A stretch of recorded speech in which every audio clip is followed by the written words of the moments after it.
వదిలిపెడుతుంది. అలా ఆ నీటిలో ఉన్నటువంటి ఒక పెద్ద మొసలి చూసింది. ఈ ఏనుగు చాలా అల్లరి చేస్తోంది. ఇంత అల్లరికి ప్రధాన కారణము ఈ నాయక ఏనుగే. దీన్ని పట్టుకోవాలనుకుంది. అనుకుని గుబ్బ గుబ్బ గుబ్బలాడించింది. ఒక్కసారి తల పైకెత్తింది, చూసింది. అక్కడుంది ఏనుగు. ఆ ఏనుగు కాలు పట్టుకోవాలి. మొసలి రావడం అంటే చాలా గమ్మత్తుగా ఉంటుంది. అన్ని ప్రాణుల్లో రాదు మొసలు వచ్చేటప్పుడు. 5 రూపాయల గోళీకాయలని మా చిన్నతనంలో ఉండేవి, ఇంతంత గోళీకాయలు.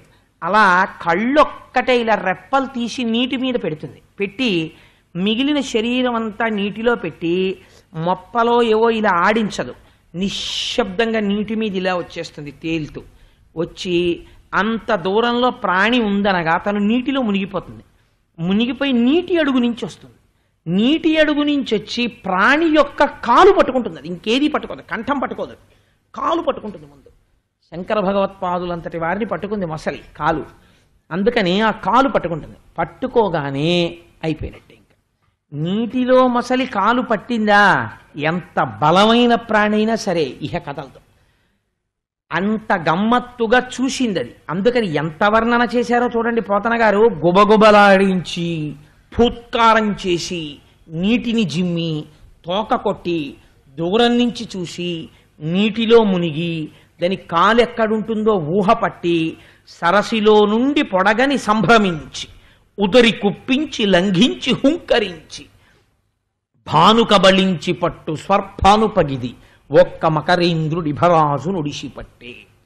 నీటి అడుగు నుంచి వచ్చి ఈ ప్రభువు అయినటువంటి ఏనుగు యొక్క కాల్ని పట్టేసుకోగానే ఈ ఏనుగులన్నీ కూడా అప్పటి వరకు తుండంబుల పూరించుచు గండంబుల చల్లు కొనుచు గలగలరవముల్ మెండుకొన వలద కడుపుల నిండన్వే దండ కోటి నీటింత్రాగెన్. ఈ పట్టుకోవడానికి ముందు క్షణం వరకు దృశ్యం ఎలా ఉందో మీరు బాగా లోపల ధారణ చెయ్యాలి. తుండంబుల పూరించుచు ఒక్కొక్క ఏనుగు తొండంతో నీళ్లు నాగుతోంది. తొండంబుల పూరించుచు గండంబుల చల్లు కొనుచు గలగలరవముల్. ఆ పెద్ద చప్పుడు, నవ్వులు, అల్లరి, కేరింతలు, ఒకళ్ళ మీద ఒకళ్ళు నీళ్లు చల్లుకుంటూ వలద కడుపుల నిండన్వే దండ కోటి నీటింత్రాగెన్. పెద్ద పెద్ద బాణలంత కడుపుల్లోకి నీళ్లు తాగేసిన తర్వాత ఏం చేసి ఉండాలి? ఇవి దాహం తీరిపోయింది కాబట్టి గట్టెక్కేయాలి. కానీ ఇవేం చేశాయి? దాహం తాగాక సరస్సు పాడు చేస్తున్నాయి. ఎందుకు సంసారంలోకి వెళ్ళాడో మర్చిపోయాడు. స్నాతకంలో గురువు ఏం చెప్పాడో మర్చిపోయాడు. మరిచిపోయి సంసారాన్ని భోగస్థానంగా మార్చాడు, పాడు చేస్తున్నాడు. ఇప్పుడు నీటి అడుగు నుంచి వచ్చింది. ఎవరొచ్చారు? మొసలి వచ్చింది. వచ్చి పట్టుకుంది. నీటి అడుగు నుంచి మొసలి వచ్చి పట్టుకోవడం అంటే ఏమిటో తెలుసా అండి? సంసారము ఇంద్రియములు పట్టుకోవడం ఒక లక్షణం. కాలము అనబడేటటువంటిది నడిచి వెళ్ళిపోతుంటుంది. కాలాంతర్గతముగా కాలములో మృత్యు వచ్చేస్తుంది, తెలియదు. కాలములో తాను ఇంకా కోరికలు కోరుతూనే ఉంటాడు. కాలము అడుగు నుంచి మృత్యు వస్తుంది. మృత్యు వచ్చి దేన్ని పడుతుంది? కాళ్ళని పడుతుంది. గమ్మత్తు ఏమిటో తెలుసా అండి? ఆఖరణ మనిషికి ఒక సంస్కారం ఉంటుంది, దాన్ని అంత్యేష్టి సంస్కారము అంటారు. ఆ సంస్కారం జరిగినప్పుడు కాళ్ళు పాదాలు 2 దగ్గర చేర్చి 2 బొటన వేళ్ళని కట్టేస్తారు ఒక మంత్రంతో. అంటే ఇంతకాలం పనికి మాలిన తిరుగుళ్ళన్నీ ఈ కాళ్లతోనే తిరిగాడు, ఇక ఈ కాలు తిరగదు కాబట్టి దీన్ని కట్టేశాం. ఇంకిప్పుడు ఇవి తిరగవు కనుక దీన్ని మోసేయవచ్చు అని అనుజ్ఞనిస్తారు. అప్పుడు పంచభూతాల్లో కలపడానికి కొత్త కర్రల మీద పెట్టి తీసుకెళ్ళిపోతారు. కాబట్టి మృత్యువు దేనిని పట్టినది? కాలును పట్టినది. ఇక కదలడం. అనారోగ్యం వచ్చేసి జబ్బుడిపోయి ఇంటెన్సివ్ కేర్ యూనిట్లో ఉన్నవాడు క్యాంప్ వెళ్ళాలో లేకపోతే ఎక్కడికో వెళ్ళాలో అంటే పెడతాడేమిటి? ఇంకెళ్ళేది ఉండదు. అందుకని వచ్చి పట్టింది. పడితే అంత తెలివి తక్కువ వాళ్ళం ఏంటంటే మనం. వచ్చి మృత్యువో రోగమో పట్టేసింది అనుకోండి, పట్టుకుంటే అయ్యో వచ్చేసిందండి అని చెప్పి అలా కూర్చుంటాం ఏంటి? స్పెషలిస్ట్ దగ్గరికి వెడతాం, సూపర్ స్పెషాలిటీస్ దగ్గరికి వెడతాం. అందుకని పోతన గారు ఎంత గొప్ప వర్ణన చేశారో చూడండి. కరి దిగుచు మకరి సరసికి కరిదరికి ని మకరి దిగుచు గర్రకరి బెర్రయన్ కరికి మకరి మకరికి కరి భరమనుచును అటల కుటల భటుల రుదుపడెన్. ఏనుగు యొక్క పట్టు విడిపించుకుందామని, మొసలి పట్టు విడిపించుకుందామని ఏనుగు చూస్తోంది. ఏనుగుకున్న కోరిక ఒక్కటే ఇప్పుడు మిగిలిన కోరికలు పక్కన పెట్టేయండి, ఈ మొసలి పట్టు తప్పించుకుని గట్టి ఎక్కేద్దాం అని ఏనుగు చూస్తోంది. ఎలాగైనా ఏనుగు గట్టి ఎక్కకుండా నీళ్లలోకి రాగేద్దాం మొసలి చూస్తోంది. వీడిని మరణానికి తోసేద్దాం రోగం చూస్తుంటుంది. ఎలాగో అలా హాస్పిటల్ నుంచి బయటపడిపోదాం మనిషి చూస్తుంటాడు. అందుకని కరి దిగుచో మకరి సరసికి గరిదరికి మకరి దిగుచో కరకరి బెరయం కరికి మకరి మకరికి కరి భరమనుచును అతల కుటల భటులు అరుదుపడేను. ఈ యుద్ధంలో ఎవరెవరికి తోడురారు, ఎవరి రోగంతో వాడే పోరాడాలంతే. ఎంతమంది ఉన్నా నాగారండి ఇంకో మంది చేసుకోండి, ఇంకో మంది చేసుకోండి, ఇంకో డాక్టర్ దగ్గరికి వెళ్ళండి అంటారు. కానీ రోగాన్ని ఎవడు పంచుకుంటాడండి? రోగంతో యుద్ధం ఇంకెవడు చేయడు, తనే చేసుకోవాలంతే యుద్ధం. అందుకని ఏం చేస్తోంది, ఇంతమంది మరి ఏం చేస్తున్నారు వీళ్ళందరూ? ఇంతమంది ఉన్నారు కదా, 10 లక్షల కోట్ల మంది భార్యలన్నావు కదా నువ్వు ఇందాక, వీళ్ళందరూ తొక్కేయకూడదా మొసల్ని? ఇంతమంది పరివారం ఉన్నారు కదా అంటే పోతన గారు అన్నారు, అలా నువ్వు అనుకుంటున్నావేమో, నేను నిజం చెప్తాను విను ఏం చేస్తున్నారో. మకరి తోడపోరు మతంగ విభుని ఒక్కరినిడించిపోవ కాళ్ళు రాక కోరి చూచుచుండే కుంజరీయూధంబు మగలు తగులు కారె మగువలకును. ఈ పద్యం ఒక్కటి రోజు స్మరణ చేసుకుంటే చాలండి, వైరాగ్యం వస్తుంది. ఎంత గొప్ప పద్యం చూడండి పోతన గారిది. మకరితోడ పోరు మాతంగ విభుని, ఆయన మాతంగ విభుడు, గొప్ప ఏనుగు. ఈయన నీళ్లల్లో ముందు యుద్ధం మొదలుపెట్టినప్పుడు ఒడ్డున చాలా మంది ఉన్నారు. కానీ వీళ్ళు ఏం చేశారంటే, వచ్చేస్తాడు మన రాజుగారు అని చెప్పి చూస్తున్నారు. రాజుగారు లాగండి లాగండి అన్నారు కొంతసేపు. వీడు పాపం అలా ఎన్నాళ్ళు యుద్ధం చేశాడో తెలుసా అండి? అలయక సొలయక వేసట నొందక కరి మకరితోడ నుడ్డండత రాత్రులు సంధ్యలు దినములు సలిపెం పోరువే యొక్క సంవత్సరములు. ఆ ఏనుగు అలా ఆ మొసలితో ఎన్నాళ్ళు యుద్ధం చేసింది? 1000 ఏళ్ళు యుద్ధం చేసింది. మీరు చూడండి, ఈశ్వరుడికి నామాలు చెప్పవలసి వస్తే విష్ణు సహస్రనామం, శివ సహస్రనామం, లలిత సహస్రనామం. ఏమండి ఏ దేవతకి 1000 పేర్ల కన్నా ఒకటి ఉండదా? అందరికీ 1000 దగ్గరికి వచ్చేప్పటికి అయిపోతాయి ఆ పేర్లు. ఎందుకు అలా అందరికీ సహస్రమే ఉంటాయి? ఏమిటి అసలు అంటే, సంస్కృతంలో సహస్రం అంటే ఏమిటో తెలుసా అండి? ఒరే ఈ పూలు ఇంకా గుచ్చలేం మేము. సహస్రము అంటే అనంతము, అన్నీ ఆయన పేర్లే. కానీ నీకు కొన్ని పేర్లు చెప్పామంతే అని చెప్పడం సహస్రం అని చెప్పడం. అందుకే ఏదైనా సహస్రమే చెప్తారు. శతసహస్రాలు, దశ సహస్రాలు, ఏకాదశ సహస్రాలు ఇంకొండవు, సహస్రం చెప్పి ఊరుకుంటారు. కాబట్టి ఏనుగు ఎన్నాళ్ళు యుద్ధం చేసింది? 1000 ఏళ్ళు యుద్ధం చేసింది. అంటే అనంతంగా చేస్తోంది. ఎన్ని జన్మల్లో చేస్తున్నావో నువ్వు మృత్యుతో యుద్ధం. ఎలా చేసింది అంటే, రాత్రులు సంధ్యలు దివసంబులు. రాత్రి చేసింది, సంధ్యాకాలంలో చేసింది, పగలు చేసింది. పడున్నవాడు హాస్పిటల్లో చెయ్యొద్దండి యుద్ధం, అదే పని ఇంకేముంది? వాళ్ళు వీళ్ళు ఎవరో వాళ్ళు గెలవాలి, గెలిచే వరకు అలా జరుగుతూనే ఉంటుంది యుద్ధం. అందుకని రాత్రులు దివసంబులు సంధ్యలు మకరితోడ కరి సలిపెం పోరు 1000 సంవత్సరముల్. 1000 ఏళ్ళు యుద్ధం చేస్తే లాగండి అప్పుడు చేయండి మీకేం పర్వాలేదు అన్నారు చాలా మంది ఒడ్డు నుంచుని. పాపం ఏనుగుకి ఇప్పుడు బలం ఏమిటి? తొండం పెట్టి కొడుతోంది ఆ మొసల్ని.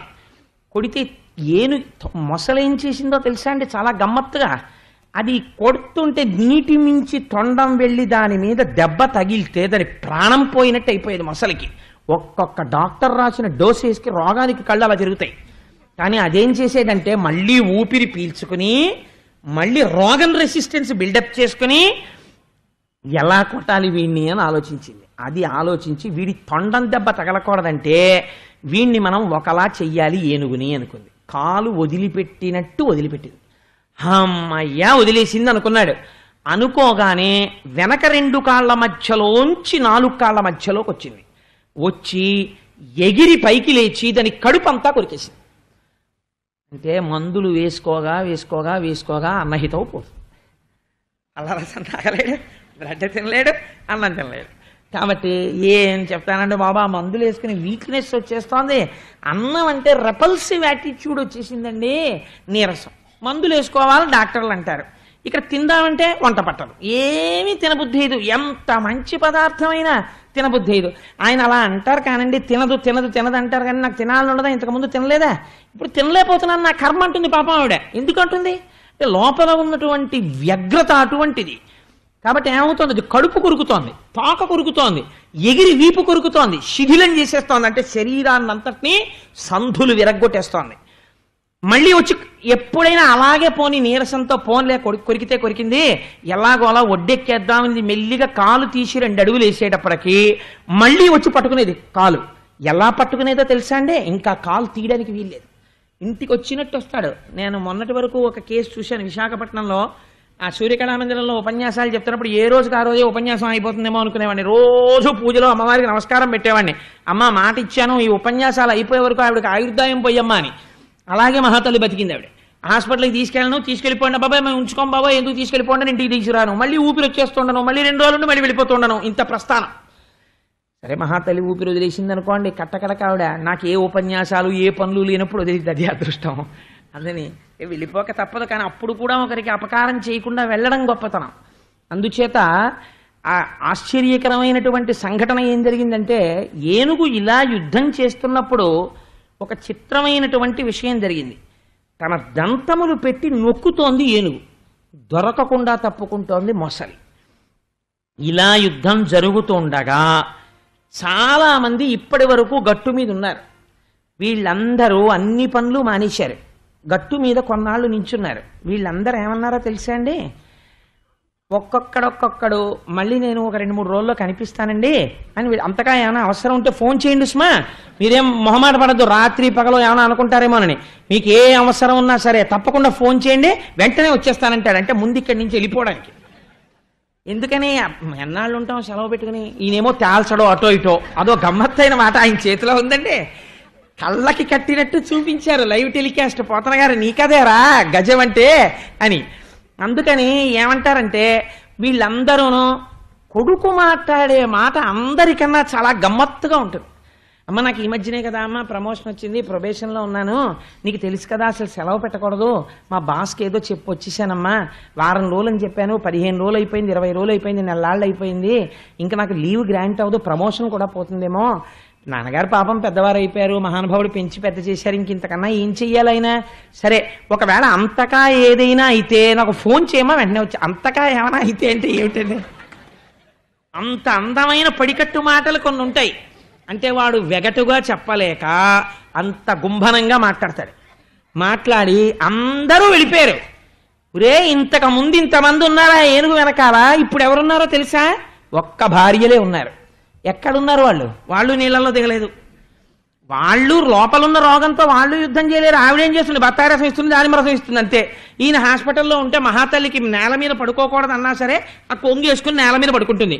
పోతన గారు ఎంత నిర్దాక్షిణ్యంగా మాట్లాడారో చూడండి. మకరితోడపోరు మాతంగ విభుని ఒక్కడిని దించిపోవ కాళ్ళు రాక కోరి చూచుచుండే కుంజరీయూథంబు మగలు తగులు కారె మగువలకును. హాస్పిటల్లో ఈయనకి ఒంటి నిండా గొట్టాలు పెట్టి దవాళ్ళు లోపలికెళ్ళిపోయి కళ్ళు తేలేసేసి ఏదో తనలో తాను సంధి ప్రేలాపన పేలుకుంటూ అలా పడుంటే ఆ భార్య మాత్రం రక్షించలేక, అలాగని తన సొంత అన్నగారు అమ్మాయి పెళ్ళి అవుతున్నా సరే వెళ్ళలేక క్యారేజీ తిని ఆ హాస్పిటల్లోనే పడుకుంటోంది. ఎందుకని అంటే బ్రహ్మముడి వేశారు కాబట్టి పెళ్లిలో, కాబట్టి ఉండవలసిందే. మకరితోడపోరు మాతంగ విభుని ఒక్కరిడిని దించిపోవ కాళ్ళు రాక కోరి చూచుచుండే కుంజరీయుధంబు మగలు తగులు కారె మగువలకును. అందుకని ఆడ ఏనుగులు మాత్రం చూస్తున్నాయి, మిగిలిన వాళ్ళ సంగతి నేను చెప్పక్కర్లేదు, వాళ్ళు వెళ్ళిపోయినట్టే లెక్క. ఇలా యుద్ధం చేస్తున్నాడు ఆయన పాపం ఇంత కష్టపడి. అయితే పోతన గారి యొక్క అనువాదంలో చాలా గొప్పతనం ఒకటి ఉందండి. ఆయన అన్నారు, మొసలి ఏనుగుని ఎలా పట్టుకుని ఉండిపోయిందంటే, ఇంకా క్రమక్రమంగా ఏనుగు మొసలితో యుద్ధం చెయ్యడం ఆగిపోయింది, కానీ అది పడిపోవట్లేదు, ఇంకా నిలబడుంది.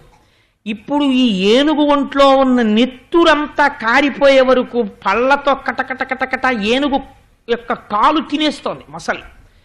ఎలా పట్టుకుందోట తెలుసా అండి, మొసలి పట్టుకి ఒక గమ్మత్తుంది, దాన్ని ఎవ్వడూ వర్ణించలేరు, వ్యాసుడు పోతన గారు తప్ప. నీటిలో తేలి ఉంటుంది. నీటిలో తేలి ఉన్నదాన్ని మీరు దేన్నైనా సరే ఇలా లాగేయచ్చు, తేలిక. ఒక్క మొసలి మాత్రం నీటిలో ఇలా తేలి అవతల ప్రాణిని ఇలా పట్టి అది తన దగ్గర నుంచి వెళ్లకుండా నీటి మీద ఉండి పట్టుకుంటుంది. ఆ శక్తి ఒక్క మొసలికే ఉంది. అది ఎలా పట్టుకుందంటేట, పాదద్వందము నేల మోపి పవనున్ బంధించి పంచేంద్రియోన్మాదంబున్ పరిమార్చి బుద్ధిలతకున్ మారాకు హత్తించి నిష్కేద బ్రహ్మపదావలంబన క్రియన్ ఈశ్వరు సేవించు మర్యాదం నక్రము విక్రమించకరి పాదాక్రాంత నిర్వక్రమై. ఎటువంటి పద్యం అండి నిజంగా. పోతన గారికి ఆ సమయంలో ఒక్కసారి ఎవరికైనా తప్పదు కదా అని ఈశ్వరుడు జ్ఞాపకానికి వచ్చి ఉంటాడు. ఎటువంటి ఉపమానం వేశారో చూడండి. పాదద్వందము నేలమోపి, ఆ మొసలి ఎలా పట్టుకుంటుంటే కాళ్ళు నేల మీద పెట్టిందిట.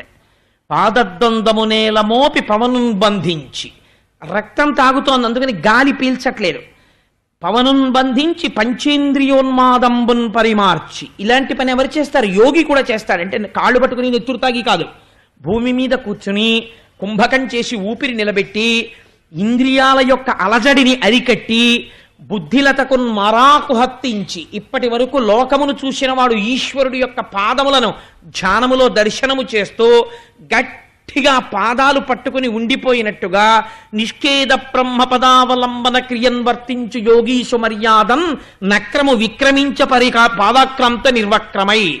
యోగి పరమేశ్వరుడి పాదాలు ఎలా పట్టుకుంటాడో అలా కదలకుండా మొసలి ఏనుగు యొక్క పాదాన్ని పట్టుకుంది. ఎక్కడి ఉపమానం తీసుకొచ్చి ఎక్కడి ఏనుక్కేశారో చూడండి. ఇది పోతన గారి రచనా వైశిష్ట్యం అంటే. అలా పట్టుకున్నటువంటి ఏనుగు యొక్క ఆ మొసలి యొక్క పట్టు తప్పుకోలేక అప్పుడు ఆ ఏనుగు అనుకుంటుంది, పృథుశక్తిన్ గజమాజలగ్రహముతో పెక్కేండ్లు పోరాడి సంసిధిలంబై తన బలము వైరిలావుంచింతించి మిథ్యామనోరథం బింకేటికి దీని గల్వసరి పోలంజార రాదంచు ఇట్లనే పూర్వపుణ్యఫల దివ్య జ్ఞాన సంపత్తితోన్. అయ్యయ్యో, భూమి మీద ఉంటే నాకు బలం, నిష్కారణంగా నీళ్లల్లోకి ప్రవేశించాను. ఇప్పుడు ఈ నీళ్లలో ప్రవేశించిన తర్వాత నావారని నేను ఎవరిననుకున్నానో వాళ్ళందరూ వెళ్ళిపోయారు. నావారని నమ్మిన సంసారానికి కారణమైన వాళ్ళు ఒడ్డున నిలబడిపోయారు. ఒక్కతనే సరోవరంలో నిలబడిపోయాను. ఇప్పుడు నన్ను రక్షించే వాళ్ళెవరు అని ఆ ఏనుగంటుంది. నేను ఇతపూర్వం నానాయూధ సమూహములకున్ వనంబులో బహు సన్మానంబును పొంది దశలక్ష కోటి కరణీనాథుండనయ్యుండి మద్దానాంభ పరిపుష్ట చందన లతాంతఛాయలందుండలేక నిరాశ ఇటేల వచ్చితి భయం బిట్లో కదే ఈశ్వర అంటుంది. 10 లక్షల కోట్ల మంది భార్యలకి అధినాథున్నా, ఒక అరణ్యంలో ఉన్నటువంటి కొన్ని కోట్ల ఏనుగులకి నేను నాయకున్నా. నేను ఎన్ని దానాలు చేశానో తెలుసా? నేను నాది కాదని చెప్పి చతుర్థీ విభక్తి వేసి దానాలు చేసినప్పుడు పోసినటువంటి నీళ్లకి నమః అని విడిచిపెట్టేసిన నీళ్లకి దానం చేసినప్పుడు ఆ నీటి చేత పెరిగినటువంటి చందనపు వృక్షాల తోటోటి ఏర్పడింది. అంటే ఎన్ని దానాలు చేశాడో చూడండి. ఆ చందనపు వృక్షాలకి తీగలు అల్లుకున్నాయి, పుష్పాల తీగలు. ఆ చందనపు చెట్ల కిందకి వెళ్ళి నిలబడితే చాలా ఎంత చల్లగా ఉంటుందో. ఇన్ని పుణ్యాలు చేసిన వాణ్ణి హాయిగా ఆ చందన వృక్ష లతాంతఛాయలందుండలేక నీరాశ ఇటేల వచ్చితి. అనవసరంగా నేను ఎందుకు వచ్చాను? నింద లేకుండా బొందిపోదు, 1,000,000 మంది వైద్యులు కూడి వచ్చిన కాని మరణమయ్యడి వ్యాధి మాన్పాలేరు. అప్పుడు వీడేదో ఒక నింద వస్తుంది, ఒక కారణం వస్తుంది. అప్పుడు అనుకుంటాడు, అయ్యో నేను అసలు ఎందుకు వెళ్ళాను అని బాధపడతాడు. అందుకని లతాంతఛాయలందుండలేక నీరాశ ఇటేల వచ్చితి. ఇవాళ నేను దారి మర్చిపోవడం ఏమిటి? రోజూ వెళ్లే సరోవరానికి వెళ్ళకపోవడం ఏమిటి? ఈ సరోవరానికి రావడం ఏమిటి? ఇక్కడికొచ్చి నేను నిలబడితే ఏనుగొచ్చి నన్ను పట్టుకోవడం ఏమిటి? ఈ ఏనుగు పట్టుకుంటే ఇవాళ నేను మరణావస్థని పొందడం ఏమిటి? నన్ను రక్షించేవాళ్ళు ఎవ్వరూ లేరా ప్రపంచంలో అని ఒక ఆలోచన వచ్చింది ఆయనకి. ఈ ఆలోచన రాగానే అప్పుడు జ్ఞాపకానికి వచ్చింది. పోతన గారు అన్నారు, ఇలా అందరికీ జ్ఞాపకం వస్తుందని నువ్వు అనుకుంటున్నావేమో పొరపాటు. అలా ఎందుకు వస్తుందో తెలుసా? అలా జ్ఞాపకం ఈశ్వరుడు ఎందుకు గుర్తొస్తాడో తెలుసా? ఇత పూర్వం తాను చేసిన పుణ్యము పూజ వల్ల జ్ఞాపకం వస్తాడు ఆ స్థితిలో. ఋతుశక్తిన్ గజమాజలగ్రహముతో పెక్కిండ్లు పోరాడి సంసిధిలంబై తనలావు వైరిబలముంచింతించి మిథ్యామనోరథం బింకేటికి దీని గల్వ సరిపోరంజాల రాదంచు ఇట్లనే పూర్వపుణ్యఫల దివ్య జ్ఞాన సంపత్తితోన్. పూర్వజన్మలలో చేసుకున్నటువంటి పుణ్యముల వలన ఈనాడు స్మృతిలోకి వచ్చినటువంటి జ్ఞానమునొక దాన్ని ఎక్కడో నీళ్లల్లో ఉండేది మొసలి, భూమి మీద తిరిగేది ఏనుగు. ఏనుగు ఎప్పుడు నీళ్లలోకి వెళ్ళి అక్కడ నీళ్లలో ఉండవలసిన అవసరం ఏనుగుకు ఉండదు. అది ఉభయచరం కాదు, అది తాబేలు కాదు, కప్ప కాదు, భూమి మీద నీటిలో కూడా ఉంటుంది అనడానికి. అది ఎక్కువ భూమి మీదే తిరుగుతుంది. ఏనుగు బలమంతా దేని మీద అంటే భూమి మీదే. నీటిలో ఏనుగు బలహీనత ఎందుకో తెలుసా అండి? దాని శరీరమే దానికి బలహీనత. కాలు జారిందనుకోండి, ఏనుగు మళ్ళీ కాలుని ఊంచుకోవడం చాలా కష్టం అవుతుంది బరువు మీద. అట్లాంటిది అసలు నీళ్లలోకి ఎందుకు వెళ్ళింది? మొసలి భూమి మీదకి వచ్చింది అనుకోండి, 10 యోజనాలు విసిరేస్తుంది ఏనుగు మొసల్ని తొండం పెట్టి. అంత బలం ఏనుగుది. స్వస్థానం భూమి. అటువంటి భూమి మీద ఉండవలసిన ఏగు నీటిలోకి ఎందుకు వెళ్ళింది అసలు? ఒకవేళ వెళ్ళింది, వెడితే మొసలి పట్టుకుంది. సహజం అది. అరణ్యంలో ఒక ప్రాణి ఇంకొక ప్రాణిని తినేస్తుంది. అరణ్యంలో ఈ క్షణంలో భరతఖండంలో ఎన్ని అరణ్యాల్లో ఎన్ని బలహీనమైన మృగాల్ని ఎన్ని బలవత్తరమైన మృగాలు తినేస్తున్నాయో. అది మృగన్యాయం. తింటే ఎలాగా? దానికి మనుష్యులు చెయ్యట్లేదా ప్రార్థన? అలాంటిది మొసలి పట్టుకుంటే ఓ ఏనుగు పురుషోత్తముడు గురించి ప్రార్థన చేసిందా? ఆ మాట చూడండి. పరీక్షిత్ అడగడం, పురుషోత్తముచే ఆరాటమిట్లు మానెను. ఒక పక్క మొసలి కొరికేస్తుంటే పొందుతున్నటువంటి బాధకి ఇది ప్రార్థన చేస్తే పురుషోత్తముడు వచ్చాడా శ్రీ మహావిష్ణువు. ఆరాటమిట్లు మానెను ఘోరాటవిలోని భద్రకుంజరమునకొన్. ఎక్కడో ఘోరమైనటువంటి అరణ్యంలో ఉన్నటువంటి బ్రహ్మాండమైన ఏనుక్కి ఎలా తీరిందయ్యా ఆరాటం? ఇది ఎలా జరిగింది? అలా మీరు 2 వాక్యాల్లో చెప్తే నా మనసు తృప్తి పడదు. బీడువారిపోయినటువంటి భూమి మీద వర్షం ఒక 5 నిమిషాలు పడి వెళ్ళిపోతే బాగుంటుందా? 2 గంటలు కురియాలి. అలా నేను సేద తీరేటట్టుగా, నా మనస్సు పులకించిపోయేటట్టుగా నాకు అసలు ఆ గజేంద్ర మోక్షం చెప్పండి అన్నారు. అంటే అప్పుడు శుకబ్రహ్మ నవ్వి, చాలా గొప్ప ప్రశ్న వేశావోయ్ పరీక్షిత్, నీకు చాలా ఆర్తి ఉన్నది, చెప్తాను వినన్నారు. ఒకానొకప్పుడు క్షీరసాగరము ఉన్నది. ఆ క్షీరసాగరం అంటే పాలసముద్రం. పాలసముద్రంలో త్రికూటాచలం అనేటటువంటి పేరు కలిగినటువంటి ఒక పెద్ద పర్వతం. ఆ పర్వతానికి 3 శిఖరములు.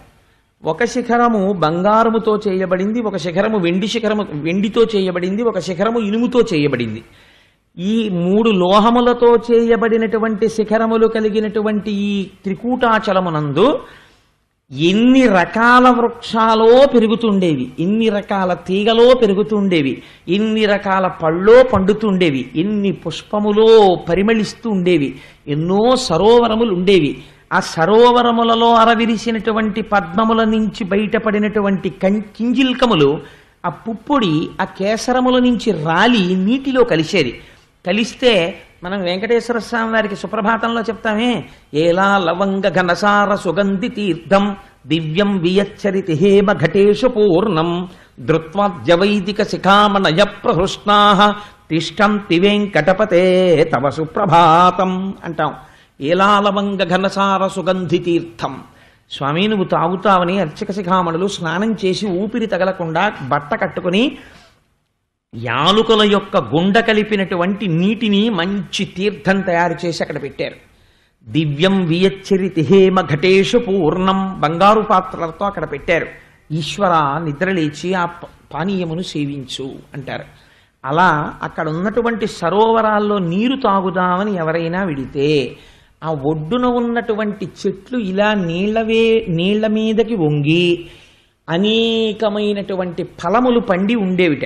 ఆ చెట్ల యొక్క పళ్ళన్నీ కోసేవాళ్ళు లేక పక్షులు వాలి కొడితే వాటిల్లో ఉన్నటువంటి రసాలన్నీ నీళ్లలో కలిసేవి. అరవిరిసినటువంటి పద్మాలు మా కాపవరంలో ఉంటాయి. మా కాపవరం అంటుంటాను నేను. సూర్యనారాయణ గారి కాపవరంలో ఆ శివాలయం పక్కన ఉన్న సరోవరంలో ఇంతంత ఎర్ర కలువలు పెంచారు వాళ్ళు. ఒక్కొక్క కలువ ఆ అమ్మవారి పాదాల మీద పెడితే 2 పాదాలని కమ్మేస్తుంది. ఒకవేళ కోనేట్లో ఉంటే రేపు లక్ష్మీ పూజకి తెప్పించండి అమ్మా కొన్ని కలువలు. అందుకని ఆవిడ పద్మముల చేత పూజింపబడే తల్లి కదా. ఆ ఎర్రటి పద్మములు ఎలా ఉంటాయో అలా ఆ పద్మములలో ఉండేటటువంటి పుప్పొడి నీటిలో పడి యాలుక నీరు ఎలా ఉంటుందో అటువంటి నీరు. ఇంకంతకన్నా నేను ఉపమానం చెప్పలేను, ఎందుకంటే పుప్పొడి కలిపిన నీరు ఎవరు తాగారు గనక. అందుకని అంత సుగంధభరితములైనటువంటి జలములతో ఉండేవి. ఒక జాతి జంతువులు కావు, ఎన్నో రకాలైనటువంటి జంతువులు అక్కడ ఉండేవి. అయితే ఆశ్చర్యకరమైన విషయం ఏమిటంటే, సాధారణంగా అరణ్యం గురించి చెప్తే అరణ్యంలో అందం చెప్పాలంటే నెమలిని చెప్తారు. నడక చెప్పాలంటే హంసని చెప్తారు, పరాక్రమం చెప్పాలంటే సింహాన్ని చెప్తారు. ఇక్కడేమి చెప్పారంటే ఏనుగులు చెప్పారు.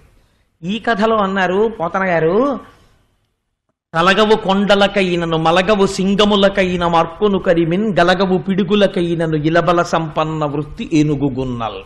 ఏనుగు గున్నల్ అంటే గొన్న ఏనుగులు, మంచి వయస్సులో ఉన్నాయి. అవి పెద్ద పెద్ద మందల కింద వెళ్ళిపోతుండేవి. అవి గుహల్లోంచి బయటికి వచ్చి మందలు వెళ్ళిపోతుంటే చీకట్లు వచ్చాయా అన్నట్టుగా ఉండేవి. అంత నల్లటి ఏనుగులు. ఆ ఏనుగుల గుంపు ఎలా వెళ్ళేవంటే అవి తలగవు కొండలకైనను, ఒకవేళ ఎక్కడైనా పర్వతాలు అడ్డొస్తే పర్వతాన్ని దాటి మేము వెళ్ళడం ఏమిటి, మాకు అవమానం అని అన్నీ కలిపి పర్వతాన్ని తమ కుంభస్థలంతో బదలగొట్టేసేవి. బద్దలు కొట్టి దాటేవి తప్ప కొండెక్కి దిగేవి వాటికి అవమానమని. తలగవు కొండలకైనను మలగవు సింగములకైన మార్పును కడిమిన్. ఇదో విచిత్రం. అసలు కల్లోకి సింహం వస్తే ఏనుగు చచ్చిపోతుంది. అలాంటి ఏనుగులు ఎక్కడైనా సింహం గర్జిస్తే ఏనుగులు తరిమేవిటాయి. ఏమిటా గర్జన మేముండగా అని అలా ఘీంకరించేవి. మలగవు పిడుగులకైనను, ఆకాశంలోంచి పెద్ద ధ్వనితో పిడుగులు పడితే వీటికి కోపం వచ్చి ఆకాశం వైపుకి శిరస్సులు ఎత్తి తొండాలెత్తి ఘీంకరించేవిట. ఏమిటా చప్పుడో అని. అందుకని పోతన గారు వాటి దేహపరాక్రమాన్ని వర్ణిస్తారు. అందుకని తలగవు కొండలకైనను మలగవు సింగములకైన మార్కొను కడిమిన్ గలగవు పిడుగులకైనను ఇలబల సంపన్న వృత్తి ఏనుగు గున్నల్. ఏమిటి తల్లరికి కారణం? ఇలబల సంపన్న వృత్తి, భూమి మీద వాటికి ఉన్న బలం అటువంటిది అంటున్నారు. మీరు ఇక్కడే చాలా గమ్మత్తైనటువంటి విషయం ఒకటి పోతన గారు అన్నారు. పోతన గారిది స్వేచ్ఛానువాదం అండి. పోతన గారి గజేంద్ర మోక్షం వింటే దాని అనుభవం వేరు. నేను అందుకే ఇవాళ రామాలయంలోకి వెళ్ళి మరీ వచ్చా. ఎందుకంటే ఇందులో కొన్ని పద్యాలు రామచంద్రమూర్తి రాశారు, పోతన గారు కూడా రాయలేదు. ఆ పద్యాలు వచ్చినప్పుడు మీకు అక్కడ ఉన్నటువంటి విశేషాన్ని వివరణ చేస్తాను. ఎంత చిత్రమైనటువంటి విషయం జరిగేదంటే, ఆ ఏనుగులు నడిచొస్తుంటే పులుల మొత్తంబులు పొదరిండ్లలో దూరు ఘోరభల్లు కముల్ గుహల చొచ్చు భూదారములు నేల బొరియలలో దాగు. అసలు ఇలాంటి సన్నివేశం ప్రపంచంలో ఎక్కడైనా ఉంటుందండి? హరిదంతములకేగు హరిణ చెయ్యం మహిష సంఘంబులు మడుగులలో సొచ్చు గండశైలంబుల కపుల ప్రాకు. ఆ తర్వాత నీలకంఠంబులు నింగికెగయు వాల్మీకములు సొచ్చు వనభుజంగంబులు వెరచి చామరీ మృగంబులు వీచువాల చామరముల విహరణ శ్రమమువాయ భయత పరిహేల విహరించు భద్రకరుల గాలి సోకిన మాత్రాన జాలినుంది. పోతన గారికే చెల్లి పద్యం రాయడం. ఆయన అన్నారు, పులుల మొత్తంబులు పొదరిండ్లలో దూరు. ఒక పులి మిగలదుట అరణ్యంలో, ఆ ఏనుగులు బయటికి వస్తే అవి అలా ఘీంకరిస్తూ పెడతాయి. పులుల మొత్తం పొదరిళ్లలోకి పారిపోతాయిట. ఘోర భల్లూకముల్ గుహల సొచ్చు, ఘోరమైన భల్లూకాలన్నీ గుహల్లోకి పారిపోతాయిట. భూదారములు నేల బొరియలలో దాగు, అడవి పందులు భూమిలో గోతులు తీసుకుని వెంటనే గోతిలోకి దూరిపోతాయిట. హరిదంతములకే గుహరిణ చెయ్యము, దిక్కులు ఎక్కడ వరకు ఉన్నాయో అంత చివరి వరకు పరిగెత్తుకుంటూ పారిపోతాయిట జింకలు లేళ్లును. హరిదంతములకే హరిణ చెయ్యము మహిష సంగంబులు మడుగులలో సొచ్చు. నిజంగా మరి పోతన గారు ఎలా అనుభవించాడో, మహానుభావుడు పల్లెటూళ్ళలో ఉన్నాడు కాబట్టి. దున్నపోతు నీటిలో స్నానం చేస్తే ఓ పట్టాన పైకి రాదు, గేదికని. ఆవు అసలు వెళ్ళనే వెళ్ళదనుకోండి, అందులో పడుకుని ఏదో సబ్మెరైన్ పైకి తేలినట్టు మొహం కూడా పెట్టేసి వీపోటే కనపడుతుంటుంది, అలా మునిగుంటుంది అది. అందుకని దానికి భయం వేస్తే మహిష సంగంబులు మడుగులలో సొచ్చు, ఏనుగు నీళ్లలోకి వెళ్ళదు.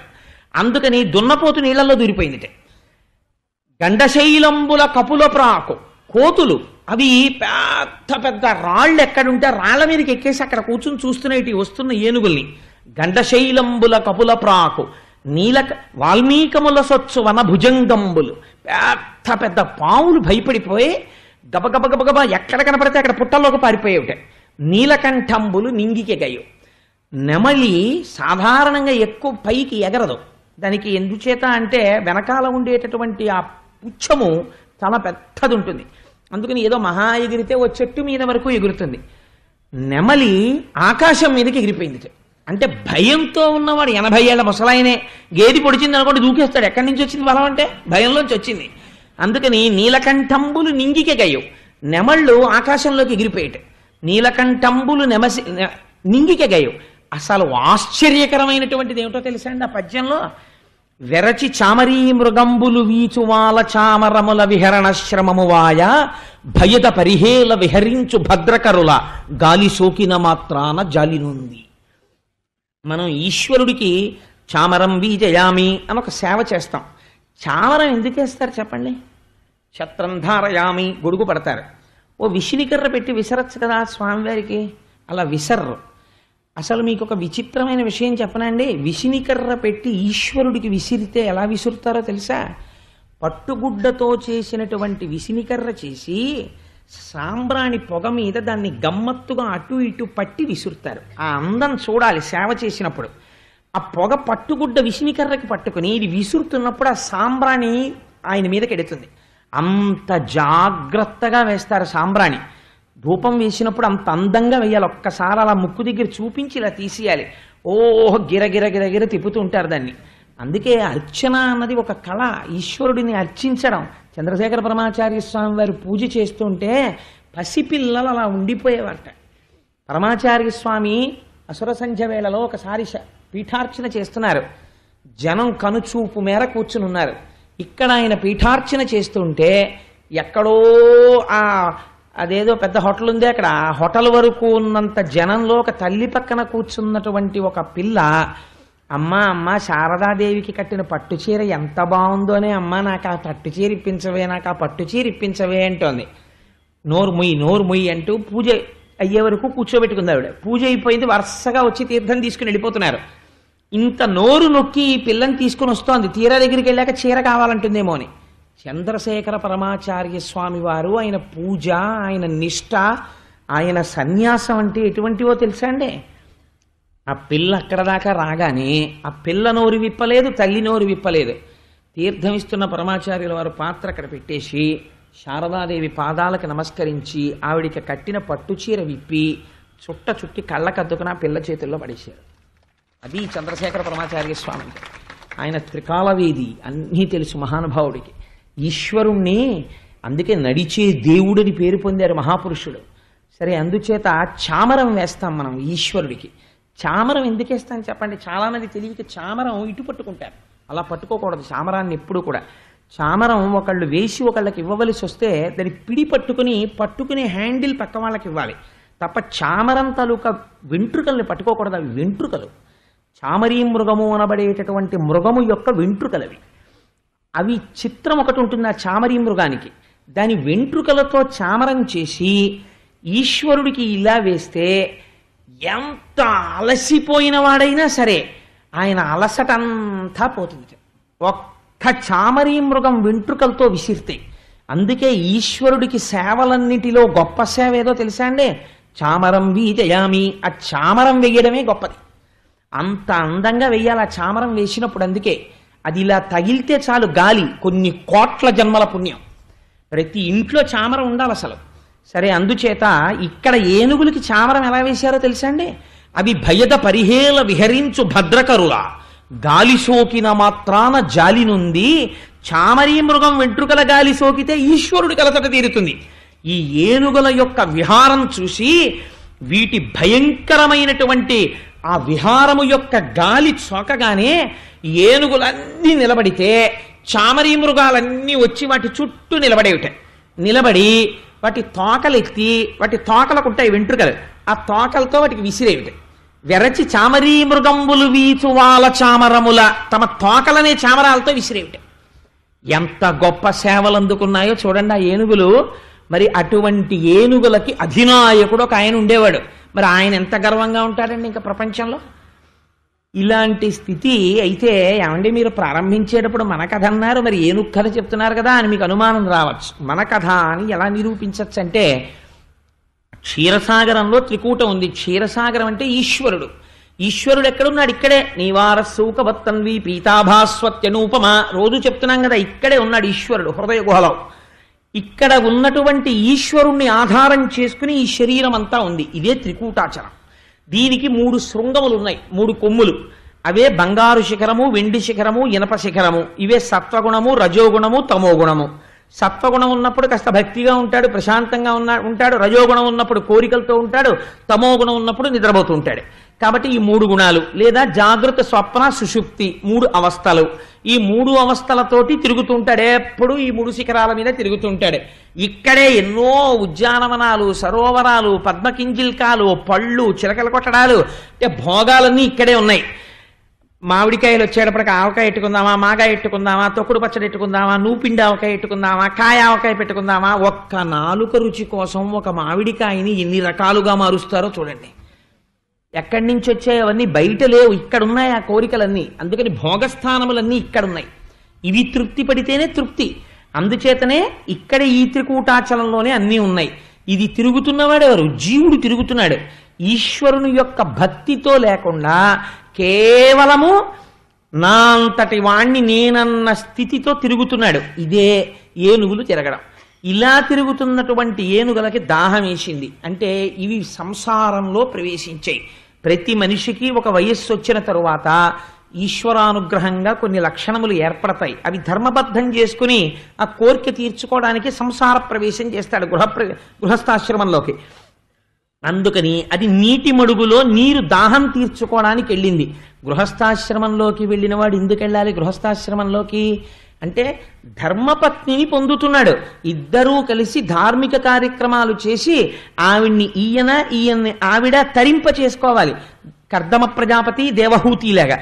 కానీ ఈయన ఏం చేస్తాడో మీరు ఎదర చూద్దరు కానీ. అందుకని ఇప్పుడు ఏనుగులన్నీ ఏం చేశాయి? బయలుదేరి వెళ్ళిపోతున్నాయి.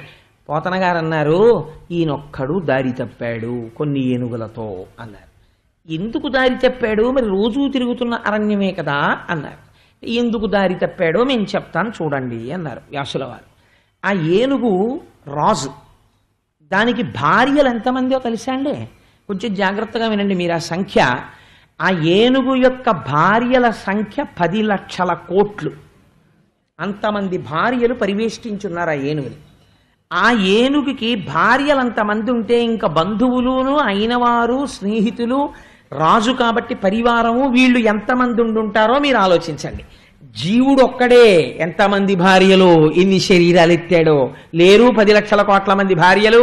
ఇంతకు ముందు కుక్కగా ఉన్నప్పుడు ఆడకుక్క నా భార్య, ఇంతకు ముందు నేను బావురు పిల్లిగా ఉన్నప్పుడు ఆడపిల్లి నా భార్య. ఇక్కడ లేదు కాబట్టి ధైర్యంగా చెప్పేస్తున్నాను, ఈ జన్మలో మా ఆవిడ మా ఈశ్వర నా భార్య. అందుకని ఏమైంది, ఒక్కొక్క జన్మలో ఒక్కొక్కటి భార్య. ఈశ్వరానుగ్రహం ఉంటే ఈ జన్మతో ఈ భార్యలు ఈ గొడవలు లేకుండా వదిలిపోతే అంతకన్నా అదృష్టం లేదు. అందుకని ఏమైంది, కాబట్టి 10 లక్షల కోట్ల మంది భార్యలు, ఇంతమంది భార్యలు, ఇంత పరివారంతో తిరుగుతున్నాడు. వీళ్ళందరూ నా వాళ్ళు, నన్ను రక్షిస్తారంటున్నాడు. వీళ్ళేం చేస్తున్నారు? ఆదమరిపిస్తున్నారు. ఎలా మరిపిస్తున్నారో తెలుసా అండి? కొంతమంది వెళ్ళి తామర పువ్వులు తీసుకొచ్చి ఆయన మీద పెట్టారట. పెడితే ఇప్పుడు ఆయనకి ముందు నీళ్లు పోశారు. ఎక్కడి నుంచో కాసిన అక్కడ దొరికినటువంటి నీళ్ళట్టుకొచ్చి పోశారు. పోస్తే కానీ తాగడానికి కావలసినన్ని నీళ్లు కావవి. ఆ నీళ్లు పోస్తే ఆయన నీటితో కూడినటువంటి సెలయేళ్లు ప్రవహిస్తున్న పర్వతంలా ఉన్నాడు. కొంతమంది అక్కడ ఇక్కడ పూసిన పువ్వులు తెచ్చి ఆయన మీద పెట్టారు. పువ్వులతో శోభిస్తున్న కొండలా ఉన్నాడు. పువ్వులతో చేయడం ఏమిటని ఇంకొంచెం ముందుకెళ్లాలనుకున్న వాళ్ళు పద్మగంధమును, పుప్పుడిని తీసుకొచ్చి ఆయన మీద జల్లారు. ఇప్పుడు ధాతువులతో శోభిల్లుతున్న కొండలా ఉన్నాడు. ముచ్చుపు చిప్పలేరు ఆయన మీద జల్లారు కొంతమంది. ఇప్పుడు ఆయన్ని చూస్తే మంచి మరకత మాణిక్యాలతో శోభిస్తున్న పర్వతంలా ఉన్నాడు. కొంతమంది పెద్ద పెద్ద లతలు, తూండ్లు తీసుకొచ్చి ఆయన మీద వేశారు. నాగభూషణుడైనటువంటి పరమశివుడిలా ఉన్నాడు. ఇంతమంది ఇన్ని కానుకలు ఇచ్చి నీకన్నా మాకెవరున్నారంటుంటే పొంగిపోతున్నాడు. ఇదే దారి తప్పాడు. అంటే ఎందుకు వచ్చాడో సంసారంలోకి మర్చిపోయాడు. ఇప్పుడు ఏమైంది? తిరిగాడు, నీటి కోసం వెతికాడు. చిట్ట చివరికి ఒక సరోవరం కనపడి, అద్భుతమైనటువంటి సరోవరం, అదే సంసారం. దీన్ని ఒడ్డు నుండి నీరు త్రాగాలి అంటే ఎందుకు అందులో ప్రవేశించాడో గుర్తు పెట్టుకోవాలి. కానీ ఈయన ఏం చేస్తున్నాడు? సరోవరం కనపడగానే పొంగిపోయి, అబ్బా ఎంత బాగుందో ఈ సరోవరం అనుకున్నాడు. అంతకుముందు అందులోకి ఎవరూ ప్రవేశించినట్లు ఆధారాలు లేవు. దాని నిండా పద్మాలే, చుట్టూ చెట్లే. ఆ చెట్ల యొక్క నీడ ఆ నీటిలో కనపడుతోంది. అరవిరిసినటువంటి పళ్ళు, రొద చేస్తున్నటువంటి జంకారం చేస్తున్నటువంటి తుమ్మెదలు, అందులో రకరకాలైన చేపలు, ఎండ్రకాయలు, మొసళ్ళు ఇలాంటివన్నీ ఉన్నాయి.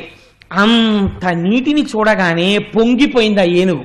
తన భార్యలందరితో కలిసి ఆ నీళ్లలో దిగాడు. నీరు తాగేవాడు నీళ్లల్లో దిగాల, నీటి ఒడ్డు నుండి తాగాల? నాకు దాహం వేసింది అనుకోండి, బిందెలో దూకేయకూడదు, నేను బిందెలో నీళ్లు తాగాలి. దూకినా పట్టదనుకోండి, గొడవలేదు. కానీ ఓవర్ హెడ్ వాటర్ ట్యాంక్లో దూకేయకూడదు కదా. అందుకని ఆ నీరు తాగాలంతే. కానీ ఈయనేం చేస్తున్నాడు, సరోవరంలోకి దూకాడు. ఈయన దూకితే వెనకాల వాళ్ళు దూకేశారు, ప్రభువు దూకేశాడు, మనకే వాళ్ళు దూకేశారు. చుట్టూ భార్యలు నిలబడ్డారు. ఇప్పుడు ఈయనకో కోరిక పుట్టింది, నేను ఎంత మొనగాన్నో నా భార్యలందరికీ చూపించాలి. కాబట్టి ఏం చేశాట అంటే, ఇహలోకేంద్రుడు హస్తరంధ్రముల నీరెక్కించి పూరించి చండభ మార్గంబునకెత్తి నిక్కివడి నుడ్డాడించి పింజింప ఆ రభటిన్ నీరములోన పెల్లగసి నక్రగ్రాహపాటీనముల్ అభమందాడడు మీన కర్కటములన్ పట్టెన్ సురల్ మురాన్ పడన్. పోతన గారికే చెల్లిందండి ఆ అనువాదం. గట్టిగా పాదములను ఊంచుకుని నిలబడినటువంటి వాడై తాగడానికి వెళ్ళిన వాడు నీళ్లు తాగడం మానేశాడు. ఇహలోకేంద్రుడు హస్తరంధ్రముల నీరెక్కించి పూరించి తొండం నిండా నీళ్లు లాగాడు. బోలెడని నీళ్లు వెళ్ళాయి. ఎలా లాగాడు, విపరీతమైన హార్స్ పవర్తో లాగేశాడు. ఒంట్లో ఓపిక ఉంది కదా మరి, అందుకని కండకావరం అంత నీరు లాగాడు. లాగితే ఆ నీటి వేగంతో పాటుగా చేపలు వెళ్ళిపోయాయి లోపలికి, మొసళ్ళు వెళ్ళిపోయాయి, ఎండ్రకాయలు వెళ్ళిపోయాయి. ఆ తొండంలోకి వెళ్ళిపోయిన తర్వాత ఇప్పుడేం చూశాడు, ఒక్కసారి భార్యల వంక చూశాడు. ఆ నీరంతా తొండంలో నిలబెట్టాడు. నిలబెట్టి, చూశారా ఎంత నీరు లాగేశానో అన్నాడు. అంత నీరు బుస్సని లోపలికి వెళ్ళిపోగానే వాళ్ళు తెల్లబోయి, ఆహా మా ఆయన శక్తిని చూస్తున్నారు. ఇప్పుడు ఊంచుకుని ఆ తొండాన్నిలా పైకెత్తాడు. పైకెత్తి లైవ్ టెలికాస్ట్ ఇస్తారండి పోతన గారు. ఇభలేకేంద్రుడు హస్తరంధ్రముల నీరెక్కించి పూరించి చండమ మార్గంబునకెత్తి నిక్కివడి నుడ్డాడించి పింజింప, ఇలా పెట్టి బాగా బలం ఊంచుకుని ఇప్పుడు మళ్ళీ ఆ తొండాన్ని పైకెత్తి హుస్ అని ఆకాశం మీదకి ఇసిరాడు నీళ్లు. ఇలా పెట్టి పైకి చిమ్మితే లోపల ఉన్నటువంటి గాలి శక్తితోటి ఎంత ఆశ్చర్యం జరిగిందో తెలుసా అండి. ఈ తొండంలో ఉండిపోయినటువంటి చేపలన్నీ వెళ్ళిపోయి మీనరాశిలో పడిపోయి, ఇందులో ఉన్న ఎండ్రకాయలన్నీ వెళ్ళిపోయి కర్కాటక రాశిలో పడిపోయి, ఇందులో ఉన్న మొసళ్ళన్నీ వెళ్ళిపోయి మకర రాశిలో పడిపోయి 3 రాశుల్లో పడేటట్టు కొట్టాడు. ఇది చూసి దేవతలు ఆకాశంలో తిరుగుతున్న వాళ్ళు ముక్కున వేలేసుకుని ఉండిపోయారట. ఏమి ఏనుగురా, ఏం బలంరా ఇది అన్నారట. ఇభలోకేంద్రుడు హస్తరంధ్రముల నీరెక్కించి పూరించి చండభ మార్గంబునకెత్తి నిక్కివడి నుడ్డాడించి పింజింప ఆరభటి నీరములోన పెల్లగసి నక్రగ్రాహపాటీనముల్ లభమందాడెడు మీన కర్కటములన్ పట్టెన్ సురల్ మ్రాన్పడన్. ఇలా చేశాడు. ఆయన చుట్టూ ఉన్న వాళ్ళందరూ కూడా చాలా సంతోషపడిపోయారు. అబ్బో చూసావా మా ఆయన ప్రజ్ఞ అనుకున్నారు. ఆయన దిగిపోయాడు, ఆయనతో పాటు భార్యలు దిగిపోయారు, బిడ్డలు దిగిపోయారు, బంధువులు దిగిపోయారు, స్నేహితులు దిగిపోయారు, పరివారం దిగిపోయారు, అందరూ దిగిపోయారు. నీళ్లు తాగేస్తున్నారు, నీళ్లు చిమ్మేస్తున్నారు, తొండంతో కొట్టేస్తున్నారు, కాళ్లతో తొక్కేస్తున్నారు, పువ్వులు పీకేస్తున్నారు. కనబడినటువంటి చిన్న చిన్న మొసళ్ళని వాటిని తొక్కి చంపేస్తుంటే పావు గంట అయ్యేటప్పటికి చచ్చిపోయిన చేపలు తాబేళ్లు అన్ని తిరగబడిపోయి ఆ నీటి మీద తేలిపోయి పద్మములు తెగిపోయి గట్లు తిరగదోయబడి కొమ్మలు విరిగిపోయి నీరు బురదైపోయి అంతా కూడా కల్మషమైపోయింది. ఒకదాని మీద ఒకళ్ళు నీళ్లు జల్లేసుకుంటూ మళ్ళీ ఒడ్డుకొచ్చి మట్టి పోసేసుకుంటూ మళ్ళీ నీళ్లలోకి వెళ్ళి మళ్ళీ నీళ్లు పోసేసుకుంటూ ఏనుగులు స్నానం చేస్తుంటే చూడడం ఎంత అందంగా ఉంటుందో. నిజంగా మా చిన్నతనంలో మా ఊరు సర్కస్ వచ్చినప్పుడు ఏటికి ఏనుగుల్ని తీసుకొచ్చేవారు స్నానానికి. ఏటికి స్నానానికి వచ్చిన ఏనుగుల్ని చూడడానికి ఒక పీరియడ్ క్యాన్సిల్ చేసి పంపించేవారు మా స్కూల్లో. అంత గొప్ప స్కూల్ మాది. అంటే నేను ఆ మాట ఎందుకంటున్నానో తెలుసా అండి, అలా అనుభవింపచేశారు ప్రకృతిని. చూడండి రా, వెళ్ళి చూసి అనుభవించండి, మీకు తెలుస్తుంది దాని గొప్పతనం అని.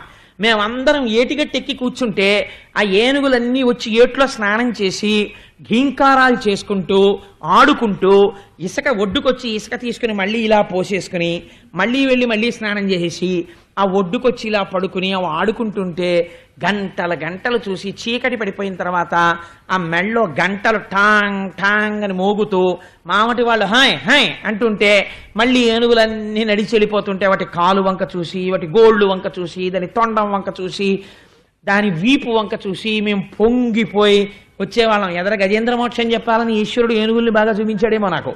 అందుకని అలా ఎంత సంతోషంగా ఉండేదో ఆ ఏనుగుల్ని చూస్తే. అంత అల్లరి, ఒకటా రెండా, కొన్ని కోట్ల ఏనుగులు ఇవి ఇంత అల్లరి చేస్తున్నాయి సరోవరంలో. ఇంత అల్లరి చేస్తుంటే ఇన్ని ప్రాణులు చచ్చిపోతుంటే ఒకరు చూశారట. ఎవరు వారు సరసిలో నుండి పొడగని సంభ్రమించి ఉదరి కుప్పించి లంఘించి హుంకరించి భాను కబళించి పట్టు స్వర్భానుపగిది ఒక్క మకరేంద్రుడి భరాజు నుడిసిపట్టే. పోతన గారు ఒక అద్భుతమైన సామ్యం వేసేశారు. గ్రహణంలో సూర్యుణ్ణి పట్టినట్టు అంటే గ్రహణం వదిలిపెడుతుంది, అలా ఆ నీటిలో ఉన్నటువంటి ఒక పెద్ద మొసలి చూసింది. ఈ ఏనుగు చాలా అల్లరి చేస్తోంది. ఇంత అల్లరికి ప్రధాన కారణము ఈ నాయక ఏనుగే.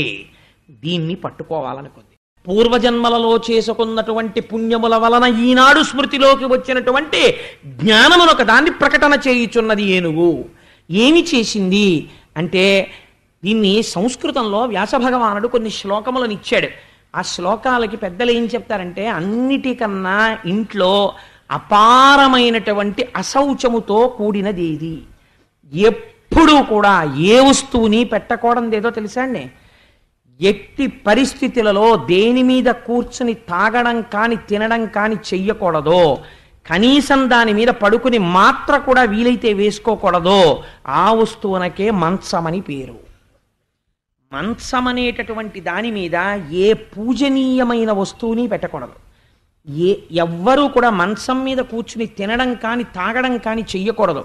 మంచం అనేటటువంటిది అంత అంటే అన్ని వస్తువుల యందు నారాయణుడు ఉన్నాడు, కానీ మంచం అనేటటువంటి దానికి అంత రజోగుణ తమోగుణ పాప సంబంధం ఉంటుంది. అందుకని మంచం అనేటటువంటిది కొన్ని పరిస్థితుల్లో మాత్రమే ఉపయోగిస్తారు. అందుకే ఒక వయసు వచ్చిన తర్వాత అసలు మంచం వాడకుండా భూషీనం చేయడం కూడా ప్రారంభం చేస్తారు పెద్దలు. సరే, నేను ఈ విషయం ఎందుకు ప్రస్తావన చేశాను అంటే, ఇటువంటి స్థితిలో అసలు మంచం మీద పడుకుని ఏవి పడితే అవి చదవడానికి వీల్లేదు. కొన్ని ఉంటాయి, వాటిని మీరు మంచం మీద పడుకుని చదవకూడదు కూడా. ప్రాతరుత్థాయ పఠేత్. ఉత్థాయ అంటే లేచిన తర్వాత చదవాలి. మనం చదివే కృష్ణాష్టకం కూడా మంచం మీద పడుకుని చదవకూడదు. కానీ వ్యాస భగవానుడు ఈ జాతికి ఒక గొప్ప భిక్ష పెట్టారు. ఏమిటో తెలుసా అండి, సంస్కృతంలో ఆయన కొన్ని శ్లోకాలు ఇచ్చారు. ఈ శ్లోకాలకున్న గొప్పతనం ఏమిటంటే, నిద్ర తెలివి రాగానే ఒక్కసారి ఆ సరోవరం, ఆ ఏనుగు, ఆ మొసలి, ఆ ఆడ ఏనుగులు జ్ఞాపకానికి తెచ్చుకుని ఈ శ్లోకాలు నిద్ర లేవగానే ఎవరు ఒక్కసారి మనస్సులో చెప్పుకుని లేస్తారో అటువంటి వాళ్ళకి ఒక అభయం ఇచ్చారు. మృత్యుకాలమునందు వాళ్ళు ఏ బాధ పొందరు. అసలు చీమ కుట్టిన నిప్పి పొందకుండా శ్రీమన్నారాయణుడు వచ్చి విడిపించుకుని విమానం ఎక్కించి తీసుకెడతాడు. ఆ శ్లోకాలు చదివి అలవాటు ఉన్న వాళ్ళకి. తస్మై నమ పరేశాయ బ్రహ్మణేనంత శక్తయే అరూపజోరు రూపాయ నమ ఆశ్చర్యకర్మణే నమ శాంతాయ ఘోరాయ మూఢాయ గుణధర్మిణే నిర్విశేషాయ సామ్యాయ నమో జ్ఞానఘనాయ చ క్షేత్రజ్ఞాయ నమస్తుభ్యం మహాధ్యక్ష సాక్షిణే పురుషాయ ఆత్మమూలాయ మూల ప్రకృతయే నమః సోహం విశ్వసృజం విశ్వమవిశ్వం విశ్వవేదసం విశ్వాత్మానం పరం బ్రహ్మ ప్రణతోస్మి పరమం పదం యోగరంధిత కర్మాణో హృది యోగ విభావతే యోగినోయం ప్రపశ్యంతి యోగేశం తం నతో స్పృహం నమో నమస్తే కిల కారణాయ నిష్కారణాయ అద్భుత కారణాయ సర్వాగమన్నాయ మహర్ణవాయ నమోపవర్గాయ పరాయణాయ. ఈ శ్లోకాలని వ్యాసభగవాను విరచితం. ఇవి గజేంద్రుడు చెప్పాడు. ఈ శ్లోకాల్లో చిత్రం ఏమిటో తెలుసా అండి, ఎవ్వరి పేరు ఆయన చెప్పలేదు. ఇది అనువాదం చేయడంలో పోతన గారికి రామచంద్రమూర్తి చేయించారు. పలికెడిది భాగవతమట పలికించు విభుండు రామభద్రుండట నే పలికిన భవహరమగునట పలికెద వేరొండు గాథ పలుకగనేలా. ఈ శ్లోకాల్ని అనువాదం చేయడం అంటే మాటలా. ఎవ్వని చేజ నించు జగమెవ్వని లోపల నుండు లీనమై ఎవ్వని యందుడిందు పరమేశ్వరుడెవ్వడు మూల కారణం వెవ్వడు అనాది మధ్యలయుడెవ్వడు సర్వము తానయైన వాడెవ్వడు వాని యత్మభౌ ఈశ్వరునే శరణంబు వేడదన్. ఇందులో పేరు లేదు, అది గమ్మత్తు. పూర్వకాలంలో నాకు తెలిసి ప్రతి ఇంట్లో నాయనమ్మ నోటి వెంట అమ్మమ్మ నోటి వెంట ఈ పద్యం రాని నాయనమ్మలు అమ్మమ్మలు ఉండేవారు కాదు. దురదృష్టం, ఇవాళ ఎన్ని గంటల ఎన్ని నిమిషాలకి ఎన్నో సీరియల్ వస్తుందో, అది ఏ సంఘటన జరుగుతుందో చెప్పేవాళ్ళు ఉన్నారు, కానీ పద్యాలు అలవాటు పోతుంది. ఇవి భిక్ష పెట్టాయి మన జాతికి, ఆంధ్రజాతికి. పోతనామాచ్యుల వారిచ్చిన కానుక. అదే అనువాదం ఎలా చేశారో చూడండి. ఎవ్వని చేజ నించు జగమెవ్వని లోపల నుండి లీనమై ఎవ్వని యందుడిందు పరమేశ్వరుడెవ్వడు మూల కారణం వెవ్వడనాది మధ్యలయుడెవ్వడు సర్వము తానయైన వాడెవ్వడు వానియత్మభౌ ఈశ్వరునే శరణంబు వేడదన్. ఇప్పుడు ఒక బ్రహ్మగారు రావాలి, విష్ణువు రావాలి, శివుడు రావాలి, సుబ్రహ్మణ్యుడు రావాలి, గణపతి రావాలి, విశ్వక్సేనుడు రావాలి, వినాయకుడు రావాలి. ఇదేమైనా పేరు చెప్తోందా? ఎవ్వరి పేరు చెప్పదు. ఎవరు సృష్టికర్తో, ఎవరు స్థితికర్తో, ఎవరు ప్రళయకర్తో, లోకములన్నీ ఎవరు సృష్టించారో, ఎవరి యందు లోకములున్నాయో, లోకములు ఎవరి యందు పెరుగుతున్నాయో, లోకములు ఎవరి యందు లయమైపోతున్నాయో, ఎవరు అంతటా నిండి నిబిడీకృతమై ఉన్నాడో, ఎవడి మాయ చేత జగత్తుగా కనబడుతోందో అటువంటి వాడు నన్ను రక్షించుగాక అని స్తోత్రం చేస్తోంది. వాడే ఘోరమైన రూపంతో ఉంటాడు, వాడే ప్రసన్నమైన రూపంతో ఉంటాడు, వాడే వరాలు ఇచ్చేవాడిగా ఉంటాడు, వాడే కష్టాలు పెట్టేవాడిగా ఉంటాడు, వాడే శాంతమూర్తిగా ఉంటాడు, వాడే ఉగ్రమూర్తిగా ఉంటాడు. ఇన్ని లక్షణాలు చెప్తోంది, కానీ వాడెవరో చెప్పదు, పేరు చెప్పదు. ఇది ఏనుగు చేసినటువంటి, ఏనుగు చేసిన ప్రార్థనకి 33 కోట్ల దేవతలు లేచి నిలబడ్డారు. ఒరే నిన్ను పిలుస్తోందా నన్ను పిలుస్తోందా అని అనుమానం వచ్చింది వాళ్ళకి. వాళ్ళు అన్నారు నా పేరు లేదంటే నా పేరు లేదని కూర్చున్నారు. ఎవరిని పిలుస్తోందిరా మరి అయితే అన్నారు, ఎవరికీ అర్థం కాలేదు. అని ఒక మాట ఉందండి, చిత్రమైన మాట. ఇది పోతన గారికి చెల్లు. మొన్న నేను తత్వవిధానంద సరస్వతి మహారాజ్తో ఈ విషయమే ప్రస్తావన చేశా. స్వామి మీరన్న ఇంటెలెక్చువల్ ఫిటీక్ పొందడానికి మా పోతన గారు ఇచ్చినటువంటి ఈ చిన్న పద్యం చాలదా అన్నాను. లోకంబులు లోకేశులు లోకస్తులు తెగిన తుది అలోకంబగు పెంజీకటి కావల యవ్వండేకృతి వెలుగు అతని నే సేవింతొన్. ఎప్పుడు సేవిస్తుందిట? నీళ్లలో నిలబడి చచ్చిపోయే ముందు. ఎటువంటి మాట అంటోందో చూడండి. లోకంబులు, ఈ లోకాలు, లోకేశులు, దీన్ని పరిపాలిస్తున్నాం అనుకున్నటువంటి రాజులు దేవతలు, లోకస్తులు, ఈ లోకంలో ఉన్నామనుకున్న వాళ్ళు, తెగిన తుది ప్రళయం వచ్చి ఇవన్నీ ఒకటైపోయి నీరైపోయి ముద్దయిపోయి గాఢాంధకారం కమ్మేస్తే ఈ గాఢాంధకారానికి అవతల అలోకంబగు పింజీకటి కావల యవ్వండేకాకృతి వెలుగు, ఒక్కడే తానొక్కడే పరంజ్యోతి స్వరూపమై వెలిగిపోతున్నాడు. ఇదే మనం దీపం పెడితే చెప్తాను రోజు పూజలో. నతత్ర సూర్యోభాతి నచంద్రతారకం నేమా విద్యుతో భాతి కుతోయమగ్ని తమేవ భాంతమనుభాతి సర్వం తస్య భాషా సర్వమిదం విభాతి అని పసుపో కుంకుమో అక్షతో పువ్వో పెట్టి నమస్కరిస్తాం. ఈశ్వర, ఎవరి ముందు సూర్యచంద్రులు కూడా ఇక ప్రకాశించరో అటువంటి ఈశ్వర స్వరూపము ఈ దీపశిఖగా వెలుగుతోంది నా ఇంట్లో. కాబట్టి ఇక్కడ ఈశ్వరుడున్న ఇల్లు, నా ఇంటికి అమంగళం జరగదు, నా ఇంటిని శత్రువులు కొట్టలేరు. కారణం కేవల దీపం పెట్టట్లేదు, నేను ఆ పరంజ్యోతిగా ఈశ్వరుణ్ణి ఇక్కడ నిలబెట్టుకుంటున్నాను. భావనామాత్ర సంతుష్టాయై నమః అని అమ్మవారికి పేరు. మీరు చేసే నమస్కారానికి, మీరు చేసుకునే శ్లోకానుసంధానానికి ఈశ్వరుడు వరాన్ని ఇస్తాడు. తప్పించి మీరు చేసే కర్మ తజ్జడం. దీపం వెలిగించడం కర్మ. నతత్ర సూర్యోభాతి నచంద్రతారకం నేమా విద్యుతో భాతి కుతోయమగ్ని అని మీరు చెప్పి నమస్కరించడం భావనామాత్రం చేత పరమాత్మ మీ ఇంట్లోకి వచ్చి నిలబడతాడు. కాబట్టి ఇప్పుడు ఆ ఏనుగంటోంది లోకంబులు లోకేశులు లోకస్తులు తెగిన తుది అలోకంబగు పింజీకటి కావల యవ్వండేకాకృతి వెలుగు అతని నేసేవింతున్. ఎవ్వడు ఒక్కడై నిలబడిపోతున్నాడో, వాడు తప్ప వేరొకటి లేదో, వాడు ఈ లోకాలన్నింటినీ ఒకనాడు ముద్ద చేసేస్తున్నాడో, చీకటి చేసేస్తున్నాడో, నీటితో నింపి ప్రళయం చేస్తున్నాడో వాణ్ణి నేను పిలుస్తున్నాను. ఎవరిని పిలుస్తున్నట్టు అంటే ఇంకో మాట అంది. నర్తకు నిభంగి పెక్కగు మూర్తులతో ఎవ్వడాడు మునులు దివిజులు ఎవని ఎవని స్తుతింపనేరరు ఎవ్వని వర్తనములు ఎరుగనేరరట్టి వాణి స్తుతింతున్. ఎటువంటి మహాపురుషుడైనటువంటి వాడు తానొక్కడే ఉండి, నటుడు కారులో దిగుతాడు, వచ్చి కాసేపు ఏం చేస్తాడు, మంచి యవ్వనంలో హీరో కింద ప్యాంటు షర్టు టై కట్టుకుని టక్ చేసుకుని హీరోయిన్తో పాట పాడతాడు. ఆ హీరోయే మళ్ళీ ఇంకొక అరగంట అయిపోయేటప్పటికి సినిమాలో మీరు ఇలా టైం చూసేటప్పటికి వృద్ధుడైపోయి తెల్లటి జుట్టుతోటి ఉంటాడు. అదే హీరో ఇంకో పావుగంట పోయేటప్పటికి ముష్టాడైపోయి రోడ్డు మీద తిరుగుతుంటాడు. అదే హీరో మీరు ఇంకో అరగంట పోయిన తర్వాత సినిమా అయిపోయే ముందు చూస్తే పిల్లలందరూ ఇంట్లో తరిమేసి ఇంత సంపాదించి వీళ్ళందరికీ ఇది చేస్తే నేను ఇలా అయిపోయానా అని పిచ్చోడైపోయి రోడ్డు మీద తిరుగుతుంటాడు. ఇంకో పావుగంట అయిపోయి మీరు చూసేటప్పటికి ఒక మహాపురుషుడు ఆయన్ని కనిపించి తత్వబోధ చేసి ఆయన కూడా ఒక మహర్షి అయిపోయి కనిపిస్తాడు. ఆయనే మీ అందరికీ ఆశీర్వచనం చేసి ఓం శాంతి శాంతి శాంతి శుభం అని సినిమా పడిపోతుంది. ఎవరు చేశాడు ఇవన్నీ? ఒక యాక్టరే. ఇంత చేసిన యాక్టర్ గర్భదరిద్రుల్లా ఉంటే మీరు ఓహ కళ్ళతోడు తీసి ఇలా తుడిచేసుకుంటుంటారు. ఆయనకి కొన్ని కోట్ల ఆస్తుంది, ఆయనేమో గర్భదరిద్రుల్లో నటిస్తున్నాడు. నటన నిజమా?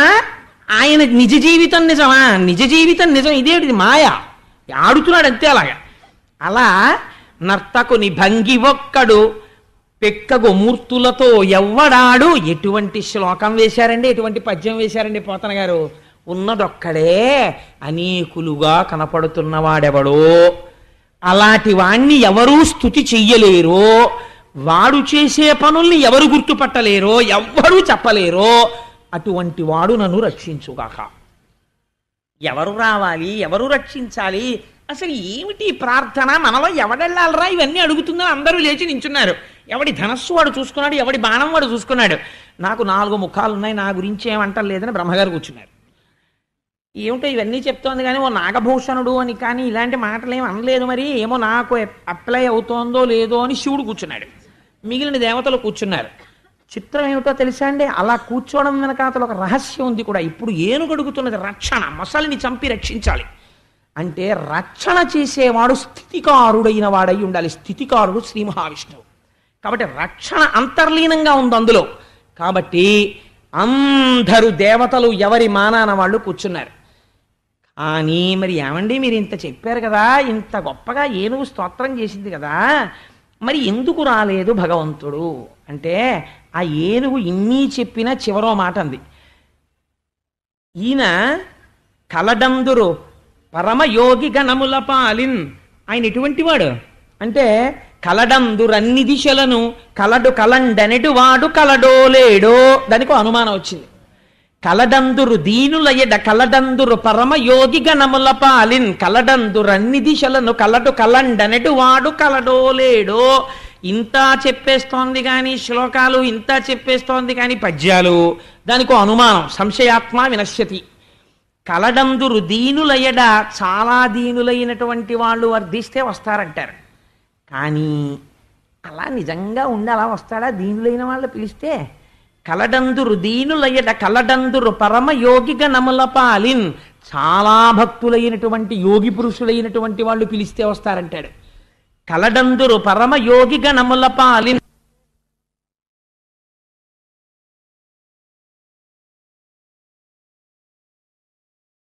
పులా నిండి నిబిడీకృతం అయిపోయాడంటారు. అక్కడికక్కడ రాగలరు అంటారు. ఇందుకలడందులేడని సందేహము వలదు చక్రి సర్వోపగతుండ్, ఎందెందు వెదకి చూచిన అందందే కలటు దానవగ్రని వింటే అని నిన్న ప్రహ్లాదుడు చెప్తే, హరి సర్వాకృతులంకలండనుచు ప్రహ్లాదుండు భాషింప ఎందును లేడు లేడనుచు దైత్యుండు తర్జింప, శ్రీనరసింహకృతి దల్చనచ్యుతుడు నానాజంగమస్థావరోత్కర గర్భంబుల అన్ని దేశముల నుద్దండ ప్రభావంబునన్, సమస్త స్థావరజంగమాత్మకమైన ప్రపంచం నిండిపోయాడు నరసింహమూర్తిని నిన్ననే కదా చెప్పుకున్నాం. అలా అంటారు, ఉన్నాడు ఉన్నాడు అంతటా ఉన్నాడంటారు, అంతర్బహిష్య తత్సర్వం వ్యాప్య నారాయణ స్థిత అంటారు. కానీ అలా వాళ్ళు అంటున్నారు, కానీ అలా అన్నవాడు నిజంగా ఉన్నాడో లేడో, కలడు కలండనెడు వాడు కలడో లేడో అంది. అంటే ఓహో ఇంకా నీకు అనుమానం ఉన్నప్పుడు నేను ఎందుకు రావడం అని ఆయన ఊరుకున్నాడు. దీనికి రామకృష్ణ పరమహంస ఓ చిన్న ఆఖ్యానం చెప్పారు. ఒకసారి వైకుంఠంలో శ్రీమన్నారాయణుడికి కాళ్ళు ఒత్తుతోందట లక్ష్మీదేవి. గభాలన పాన్పు మించి దూకి పరిగెడుతున్నాడు స్వామి. అయ్యో ఎక్కడికండి అలా వెళ్ళిపోతున్నారు అందావిడ. అంటే నాకు పరమభక్తుడైన వాడు ఉన్నాడు, ఆయన చాకలి బట్టలు ఆరేసుకుంటుంటాడు, ఆయన విరోధులు ఆయన్ని రాళ్లు పెట్టి కొడుతున్నారు, రక్షించడానికి పరిగెడుతున్నాను, మనస్సులో కేశవ నారాయణ అంటూ పరిగెడుతున్నాడు అన్నారు. అని గుమ్మం దాకా వెళ్ళి వెనక్కి వచ్చేసాడు. అదేమండి వచ్చేసారేమండి అంది. వాడు వెనక్కి తిరిగి రాయేశాడు అన్నాడు.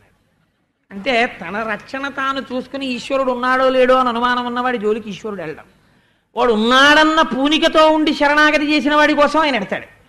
అందుకని కలడు కలండెనెడు వాడు కలడో లేడో ఈ అనుమానం ఉంది, అందుకే రాలేదు. కానీ అనుమానం పైన తింటోంది, కింద మొసలి తింటోంది. అందుకని ఏమవుతోంది, మృత్యువు కబళించేస్తోంది. ఆ కాలు డొల్ల చేసేసి ఇంకా ఈ ఏనుకి ఊపిరైపోయింది లేరా అని పిల్ల మొసళ్ళు కూడా వచ్చేసి కొరికేస్తాయి. ఇప్పుడంది, అయ్యా స్వామి కలుగడే నా పాలి కలిమి సందేహింప కలిమిలే ములులేక కలుగువాడు. పోతన గారి పద్యాలు ఏమి పద్యాలండి, అమృత గుళికలు ఆ పద్యాలు, ప్రాణం నాకు. ఈ పోతన గారి పద్యాన్ని ఓ తక్కెట్లో పెట్టి నాకున్న ఐశ్వర్యాన్నంతటినీ ఓ తక్కెట్లో పెడితే నేను ఈ పద్యాన్నే కోరుకుంటాను. ఎంత గొప్ప పద్యం అంటే, కలుగడే నా పాలి కలిమి సందేహింప కలిమిలే ములులేక కలుగువాడు, నా కడ్డబడరాడి నలిన సాధువుల చేబడి సాధువుల కడ్డుబడివాడు, లీలతో నా మురాలింపడే మొరగుల మొరలు రెంగుచు తన్ను మొరగువాడు, ఆదిమధ్యాంతములు లేక ఎరలువాడు భక్త జనముల దీనుల పాలివాడు వినడే చూడడే తలపడే వెగరాడే అంది. ఇన్నాళ్ళు ఏనుగు పూజ చేసినట్టు గజేంద్ర మోక్షంలో ఎక్కడ చెప్పలా పోతన గారు. ఇప్పుడు అంటున్నారు ఈ ఏనుగు భగవంతుడికి కండిషన్ పెట్టింది. సర్వధర్మాన్ పరిత్యజ్యామామేకం శరణం వ్రజ అహం త్వా సర్వపాపేభ్యో మోక్షయిష్యామి మా శుచ భగవద్గీత. ఆఖరణని నాకేమీ చేత కాదు ఈశ్వరా అని శరణాగతి చేసేయి. ఇంత కాళహస్తీశ్వర శతకం రాసిన ధూర్జట ఆఖరికన్నాడు రోషీరోజదు కామినీ జనుల తారుణ్యోరు సౌఖ్యంబులన్ బాషీబాజదు పుత్రమిత్రధన సంపద్భ్రాంతి వాంఛాలతల్ కోశీకోజదు నామనంబకట నీకున్ ప్రీతిగా సత్క్రియల్ చేసీచేయదు నా ఈ మనసు త్రుళ్ళనచవే శ్రీకాళహస్తీశ్వర అంటాడు. ఇలా సేవ చేసినట్టుంటుంది జారిపోతుంది, పుణ్యం చేసినట్టు ఉంటుంది జారిపోతుంది. ఎప్పుడు భార్య బిడ్డల మీద తిరుగుతుంటుంది. ఈ మనస్సును నేను నిగ్రహించుకోలేను, నువ్వు నిగ్రహించు అంటాడు. కవులు స్వేచ్ఛ అండి, వాళ్ళు ఎంత అందంగా మాట్లాడతారో తెలుసా. నాకు నిజంగా ధూర్జటి కాళహస్తీశ్వర శతకంలో చాలా ఇష్టమైన పద్యాలు రెండు ఉన్నాయి. ఒకటో పద్యం ఏమిటో తెలుసా అండి, ఈశ్వరుణ్ణి ఇలా నిలదీసేవాడు ఎవడుంటాడండి. పాలున్ బువ్వయు పెట్టదన్ కుడువరా పాపన్న రాయన్నలే లెమ్మన్న అరిటి పండ్లు కొనితే లేకున్నన్ వల్లనంటే తల్లిదండ్రులపుడే తెచ్చి వాత్సల్య లక్ష్మీ లీలావచనంబులన్ కుడుపరా శ్రీకాళహస్తీశ్వర అంటాడు. ఆయన పెద్ద ఆఫీసర్ గారే రాత్రి 10ంటికి అలిసిపోయి ఇంటికి వచ్చాడు. వచ్చి అమ్మయ్య అని కోటు చొక్కా విప్పి ఆ హ్యాంగర్కి పెట్టుకుని అమ్మయ్య ఉసే కాస్త అన్నం పెట్టవే తిని పడుకుంటాను చాలా అలిసిపోయాను అన్నాడు. ఏమన్నం పెట్టడం అండి, పిల్లాడికేమో మొన్నటి వరకు జ్వరం వచ్చి తగ్గింది నీరసపడిపోయాడు, ఇవాళ అన్నం తినరా అంటే వాడు ఒక్క ముద్ద తింటలేదు. బయట చూస్తే వాన, పనిపిల్ల కూడా వెళ్ళిపోయింది, అరటిపండుతో కలిపి పెడితే తింటానంటున్నాడు, ఒక్క అరటిపండు లేదు ఇవాళ ఇంట్లోనూ అంది. ఏమండి బాబు కాస్త ఆ కిళ్ళి కొట్టుకెళ్ళి అరటిపండు తెచ్చేద్దరు అంది. డ్రైవర్ కూడా వెళ్ళిపోయాడు. కాబట్టి ఏం చేస్తాడు ఈయన, చీకట్లో గొడుగు కనపడలేదు, అయినా కొడుకు కోసం ఏం చేయాలి, చచ్చినట్టు వెళ్ళి తీసుకురావాలి అరటిపండు. ఎందుకు, తల్లి తండ్రి కాబట్టి. అందుకని ఏం చేశాడు, ఓ గొడుగో తువ్వాలో వేసుకుని ఆ కిళ్ళి కొట్టుకుపోయి ఓ అరటిపండు అట్టుకొస్తే అరటిపండు పిసికి అన్నం పెడితే వాడు నాన్నగారండి అని ఇలా చూస్తూ గుటిక్కు గుటిక్కు మింగేశాడు. తిన్నావా, నన్ను ధరించేవరా నాయన అనుకుని అప్పుడు స్నానం చేసి వచ్చి ఈయన అన్నం తిన్నాడు. కన్నందుకు వెళ్ళి తెచ్చాడా లేదా అరటిపండు. పాలుంబువ్వయు కుడువరా పాపన్న రాయన్న లే లెమ్మన్న, ఎటువంటి పేరు ఎట్టుకున్నారు చూడండి, పాపన్న. నాకు అన్ని పాపాలే ఉన్నాయి. అందుకని రే పాలు బువ్వ పెడతాను రా తినరా, నువ్వేమో వేదం చెప్పాను, భగవద్గీత చెప్పాను, ఉపనిషత్తులు చెప్పాను అంటే నేను పాపన్నని నాకేం ఎక్కం.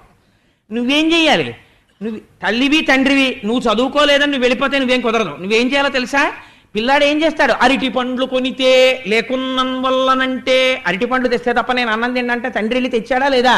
అలాగే నువ్వేం చేస్తావు, నేను ఎక్కడో చేసిన ఓ పుణ్యం వెతుక్కుని చిన్న పుణ్యం పట్టుకుని ఒరే నువ్వు ఎంత పుణ్యం చేశావురా అని నీలో కలిపేసుకున్నాడు. నీకంటే ఎవడు చెప్తాడు, శ్రీశైలేషు భజింతునో యభవు కాంచీనాథు సేవింతునో కాశీవల్లభు కల్వబోధన మహాకాళేషు పూజింతునో నా శీలం బడువైన మేరువణుచున్ రక్షింపవే నీ కృపా శ్రీ శృంగార విలాసహాసములచే శ్రీకాళహస్తీశ్వర. ఎంత గడుసుతనం అండి ధూర్జటిది నిజంగా. అలా ఇక్కడ ఈయనంటున్నాడు, వచ్చేవాడు ఎలా రావాలి, కలుగడే నా పాలి కలిమి సందేహింప కలిమిలే ములులేక కలుగువాడు. వీడు డబ్బున్నవాడా డబ్బు లేనివాడా, వీడు ఇంతకుముందు నన్ను ఏమైనా పూజ చేశాడా పూజ చేయలేదా, పుణ్యం చేశాడా పుణ్యం చేయలేదా, ఇవన్నీ చూసేవాడు కాడు నా స్వామి. నేను ఇప్పుడు బుద్ధొచ్చి శరణాగతి చేస్తే నన్ను రక్షించే తత్వం ఉన్నవాడు. ఆయనకి డబ్బు ఉన్నవాడు డబ్బు లేనివాడు అన్న భేదం లేనివాడు. వృషద్విచిత్రతల్పయో భుజంగ ముక్తికస్రజో గరిష్టరత్నోష్టయో సుహృద్విపక్షపక్షయో తృణారవింద చక్షుషో ప్రజామహీ మహేంద్రయో సమత్ప్రవర్తయన్ మనక్కదా సదాశివం భజే అంటాడు రావణుడు. అలా ద్వంద్వములు లేనివాడు, ఏకత్వం ఉన్నవాడు, అందుకుని వాడు నన్ను కాపాడాలి. కలుగడే నా పాలి కలిమి సందేహింప కలిమిలే ములులేక కలుగువాడు నా కడ్డబడరాడి నలిన సాధువులచే బడిడి సాధువుల కడ్డుపడివాడు. చాలా సాధు పురుషులైనటువంటి మహాభక్తులైనటువంటి వాళ్ళు స్తోత్రం చేసినంత మాత్రం చేత పరిగెత్తుకుంటూ వచ్చి రక్షించినటువంటి స్వరూపం ఉన్నటువంటి పరమాత్మను రక్షించాలి. ఎలా రావాలో తెలుసా, లీలతో నా మురాలింపడే మురగుల మురలిరుంగుచు తన్ను మురగువాడు. దీనికోసమని ప్రహ్లాదుడి కోసం వచ్చినట్టు అక్కడి నుంచి రాలేదండి. వచ్చేటప్పుడు నువ్వెప్పుడో ఇన్నాళ్ళు పూజ చేయకుండా చచ్చిపోయే ముందు ఆ నీళ్లలో నిలబడి నన్ను పిలిస్తే నేను వచ్చేస్తానేటయా అని రాకూడదు. నువ్వు తప్ప దిక్కు లేదని నేను చెప్తున్నాను ఇవాళ. అందుకు నువ్వు ఎలా రావాలో తెలుసా? నిన్ను నువ్వు మరిచిపోయి ఇత పూర్వం సృష్టిలో ఎన్నడూ జరగని రీతిలో అసలు అలా పరమాత్మ వస్తాడా అన్నట్టుగా నిన్ను నువ్వు మరిచిపోయి రావాలి నేను చేసిన శరణాగతికి. ఇది శరణాగతి యొక్క గొప్పతనం. అన్నీ విడిచిపెట్టి ఈశ్వరా నువ్వే దిక్కు అన్నవాడిని వాడు ఎంత చేతకాని వాడై నమ్మి ఈ మాట అన్నాడో అంత చేతనైన వాడై ఆయన రక్షిస్తాడు. ఆయన శక్తి అప్పుడు ప్రకటమవుతుంది ఈశ్వరుడిది. అందుకని లీలతో నామరాలింపడే మొరగుల మొరలెరుంగుచు తన్ను మొరగువాడు ఆది మధ్యాంతములు లేక ఎరలువాడు. ఆయనకి తుది లేదు, మొదలు లేదు, మధ్య లేదు. ఆది మధ్యాంతములు లేక ఎరలువాడు, అంతటా ఉన్నవాడు. కానీ నా కోసం వచ్చినప్పుడు ఇలా ఠంగున వచ్చేస్తే నేను ఒప్పుకోను. ఎక్కడి నుంచో తనని తాను మరిచిపోయి రావాలి. ఆది మధ్యాంతములు లేక ఎరలువాడు భక్త జనముల దీనుల పాలివాడు వినడే చూడడే తలపడే వెగరాడే తొండనెత్తి అరుస్తోంది అన్ని దిక్కుల వంక చూస్తూ. ఈశ్వర విని నువ్వు వచ్చే స్వభావం ఉన్నవాడివి, ఎందుకు రావు? ఇలా రావాలి. నేను శరణాగతి చేస్తున్నాను, నువ్వు తప్ప నాకిప్పుడు దిక్కు లేదు అని. లావొక్కింతజు లేదు ధైర్యము విలోలంబయ్య ప్రాణంబులా ఠావుల్ తప్పెను మూర్ఛవచ్చ తనువుండస్యన్ శ్రమంబయ్యడిన్ నీవే తప్పజి తప్పరం బెరుగ మన్నింపందగుం దీనునిన్ రావే ఈశ్వర కావవే వరద సంరక్షింపు భద్రాత్మక. శరణాగతి చేసింది. లావొక్కింతజు లేదు, తనకి ఏమి లేవో చెప్తోంది. ఇప్పుడు నాకు బలం లేదు, నోటితో చెప్పడం కాదండి, ఇక్కడి నుంచి చెప్పాలి. అది లావొక్కింతజు లేదు, నాకు బలం లేదు. ప్రాణంబులా ఠావుల్ తప్పెను, పంచప్రాణములు వాటి వాటి స్థానములలోంచి కదిలిపోయాయి, కింద మొసళ్ళు తినేస్తున్నాయి. మూర్ఛ వచ్చే, ఇంకా నాకు మెల్లిగా భ్రమ కలుగుతోంది, నాకేమీ తెలియడం లేదు. మూర్ఛ వచ్చే తనువుండసెన్, ఇప్పుడు నేను తామర పువ్వుని తీసి మనస్సులో నిన్ను స్మరించి కూడా ఇలా విడిచిపెట్టలేను. ఈ నీటిని ఈశ్వరుడిగా భావించి ఇలా వదలలేను. ఇందుకని ఇప్పుడు తొండం ఎత్తడానికి నాకు ఓపిక లేదు. తనువుండసెన్ శ్రమం బయ్యడిన్, ఏమిటో అలసట తెలియదు, అంత శ్రమగా ఉంది. ఈ శ్రమ దేనికి పోతుందో తెలియట్లేదు. తనువుండసెన్ శ్రమం బయ్యడిన్, మృత్యు అవస్థని వర్ణిస్తున్నారండి. నీవే తప్పయి తప్పరం బిరుగా, ఇప్పుడెందనవలసిన మాట. నువ్వు తప్ప నాకు వేరొక దిక్కు లేదు. కాబట్టి నీవే తప్పయి తప్పరం బెరుగా మన్నింపందగున్ దీనునిన్, నా తప్పులన్నీ క్షమించు దీనుణ్ణి. రావే ఈశ్వరా, ఈశ్వరా నువ్వు రావాలి. కవవే వరదా, వరములిచ్చేవాడా. ఈ మాట వల్ల స్థితికారుడై వచ్చాడు రక్షించి. ఇప్పుడు వరం ఇవ్వాలి, ప్రాణం రక్షించాలి. వరద అని సంరక్షింపు భద్రాత్మక, నన్ను రక్షించవయ్యా భద్రాత్మకుడా అని పిలిచింది. పిలిచి స్పష్టమైనటువంటి శరణాగతి చేసింది. ఓ కమలాప్త, ఓ వరద, ఓ ప్రతిపక్ష విపక్ష దూర కుయ్యో, ఓ శరణాగతామరానోక, ఓ మునీశ్వర మనోహర, ఓ సుగుణోత్తమ రావే కరుణింపవే తలపవే శరణార్థిని నన్ను కావవే అంది. అయ్యా ఓ కమలాప్త, కమలములకన్నింటికీ బంధువుడైనటువంటి వాడివి, నీ దర్శనం అయితే ఇలా విచ్చుకుంటాయి. తిక్కనగారు పొంగిపోతారు మహాభారతంలో. నీరజాకరములు నిష్టయై చేసిన భవ్యతపంబు ఫలమనంగా దినసముఖాకి నందిత చక్రయుగ్మకంబులయనురాగంపు బ్రోవనంగా అని. మళ్ళీ ఇప్పుడు ఆ భారతం అవి మళ్ళీ ఎందుకు వచ్చిన గొడవ కానండి. అందుకని ఆ ఓ కమలాప్త, ఆ కిరణములు పడేటప్పటికీ ఇలా కమలములు విచ్చుకునేటట్టు చేయగలిగినటువంటి ఆప్తబంధువా. ఓ కమలాప్త, ఓ వరద, వరములిచ్చేవాడా. ఓ ప్రతిపక్ష విపక్ష దూరా, కష్టాల్ని కలిగించేటటువంటి వాళ్ళని దూరం చేయగలిగిన వాడా. కుయ్యో, శరణాగతి చేస్తున్నాను, నాకు ఇంకా మాట్లాడే ఓపిక కూడా లేదైపోయింది. కుయ్యో ఓ శరణాగతామరానోక, శరణాగతి చేసిన వాళ్ళని రక్షించే స్వభావం ఉన్నవాడా. ఉత్తరక్షణ ఫలితం ఇచ్చేస్తుంది శరణాగతి. ఓ శరణాగతామరానోక, ఓ మునీశ్వర మనోహర, మునీశ్వరుల యొక్క మనస్సులకు నాయకుడైన వాడవా. రావే కరుణింపవే తలపవే శరణార్థిని నన్ను కావవే అని ఊరుకుంటే పోయేది. ఇప్పుడు ఒక గమ్మత్తైన మాట చెప్పింది. ఆ వచ్చే భగవంతుడు ఎలా ఉంటాడో తెలుసా? స్త్రీ పురుష నపుంసకమూర్తియును కాక, తిర్యక్కమరనరాదిమూర్తియును కాక, కర్మ గుణభేద సదసత్ప్రకాశి కాక, వెనుక నన్నియుతానగు విభుతలంతు అంది. భగవంతుడు స్త్రీ కాడు, పురుషుడు కాడు, నపుంసకుడు కాదు, కర్మ కాదు, పుణ్యం కాదు, ధర్మం కాదు, అగ్నిహోత్రం కాదు, ఏదీ కాదు. ఆయన నా వెనకాతల ఉండి ప్రకాశించేటటువంటి ఒక భాష, ఒక వెలుతురు అంది. నిజమే, మీరు ఈశ్వరుణ్ణి లలితాపరా భట్టారిక అంటే లలితగానే రక్షిస్తుంది. మీరు రాముడు అని పూజ చేస్తే రాముడిగా అర్చిస్తాడు. నపుంసకుడుగా ఎలా అర్చిస్తారు? దీపంగా అర్చిస్తున్నారా లేదా? మీరు ఏ సహస్రనామం చెప్పండి, పరంజ్యోతి అన్న మాట ఉంటుంది. పరంజ్యోతి అన్న మాట నపుంసకనామం. నపుంసకనామంతో మీరు ఈశ్వరుణ్ణి పిలుస్తున్నారా లేదా? అయినా పరంజ్యోతిగానే మీకు ఆయన అక్కడ దర్శనం ఇస్తున్నాడు. ఇస్తున్నప్పుడు ఈశ్వరుడికి రూపం ఏమిటండి? నామము రూపము మీరు పట్టుకుని గట్టెక్కడానికి ఒక ఆధారం, అంతేకాని అది పట్టుకుని పాడైపోమ్మని కాదు. ఇదే ఈశ్వరుడు అని బురదలో దీపమ్మని కాదు. అన్నిటా ఉన్న ఈశ్వరుడు నా మనస్సుకి ఈ రూపంలో నచ్చాడు అనాలి. అది అందం. అందుకని ఇప్పుడు ఏమవుతోంది, అంతటా ఉన్నటువంటి ఈశ్వరుడు ఆయన స్త్రీ కాడు, పురుషుడు కాడు, నపుంసకుడు కాడు, నా వెనకాల వెలుగుతున్నటువంటి ఒక దివ్యమైన జ్యోతిస్వరూపం. అది ఇక్కడే ఉండి వెలుగుతూ నాలో ప్రకాశమును నింపి నానా ఛిద్రఘటోదర స్థిత మహాదీప ప్రభాభాస్వరం జ్ఞానం యశ్చిత్ చక్షురాధికరణ ద్వారా బహిస్పందతే జానామీతి తమేవ భాంతమనుభాచ్యేతత్ సమస్తం జగత్ తస్మై శ్రీ గురుమూర్తయే నమ ఇదం శ్రీ దక్షిణామూర్తయే అంటారు శంకర భగవత్పాదులు దక్షిణామూర్తి స్తోత్రంలో. లోపల ఉన్నటువంటి దీపం కుండకర్ణాల్లోంచి కాంతి కొట్టినట్టు కొడుతోంది ఇక్కడ ఉన్నటువంటి జ్యోతి. అటువంటి జ్యోతి స్వరూపుణ్ణి నేను ప్రార్థన చేస్తున్నాను అంది. ఇప్పుడు ఎవరు రావాలి, ఎక్కడి నుంచి రావాలి? పోతన గారికి కూడా ఇక్కడి వరకు అనువాదం చేశాక ఈ తర్వాత సంస్కృత భాగవతంలో వ్యాసుల వారు 2 శ్లోకాలు రాశారు. ఏమిటా 2 శ్లోకాలు అంటే, శ్రీమన్నారాయణుడు గరుడ వాహనం ఎక్కి వచ్చి ఏనుగును రక్షించాడు అని రాశారు. పోతన గారికి నచ్చలేదు. చేసేదేమిటి, వ్యాసుల వారి భాగవతానికి ఆంధ్రీకరణ. అలా వస్తాడా? మరి కండిషన్ పెట్టాడు కదా ఇక్కడ, మొరలెరుంగుతు తన్ను మొరగువాడు, తన్ని తాను మరిచిపోయి రావాలంటున్నాడు కదా. అక్కడి నుంచి రాకూడదంటున్నాడు కదా. ఎక్కడి నుంచి వస్తాడు? వైకుంఠం అంటే ఎలా ఉంటుంది? తెలుసున్నవాడు చెప్పాలి తప్ప తెలియనివాడు ఏమని చెప్తాడు వైకుంఠం గురించి? ఇంతటి పోతన గారికి కాయలు కాచిపోయిన విలే అరచేతులు వ్రతఘంట పున్రపిడి చేతనో కరకు నాగలి నీడిని పట్టి సిజ్జముంచెయుట చేతనో కవి కృషివలా నీ వ్యవసాయ దీక్ష కాహాయని ఇంతలేసి కనులర్పక చూసిరిలే దివౌకసుల్ అని స్తోత్రం చేయబడ్డ పోతన గారికి ఘంటం కదలలేదు. కదలకపోతే కూతుర్ని పిలిచి, అమ్మా నేను ఏటి ఒడ్డుకు వెళ్ళి సంధ్యావందనం చేసుకొస్తాను అని భాగవతం ఆంధ్రీకరిస్తున్నదాన్ని అక్కడ పెట్టి వెళ్ళిపోయారు. ఇప్పుడు వైకుంఠం నుంచి వచ్చేటప్పుడు వైకుంఠం ఎలా ఉంటుందో ఎవరికి తెలియాలండి?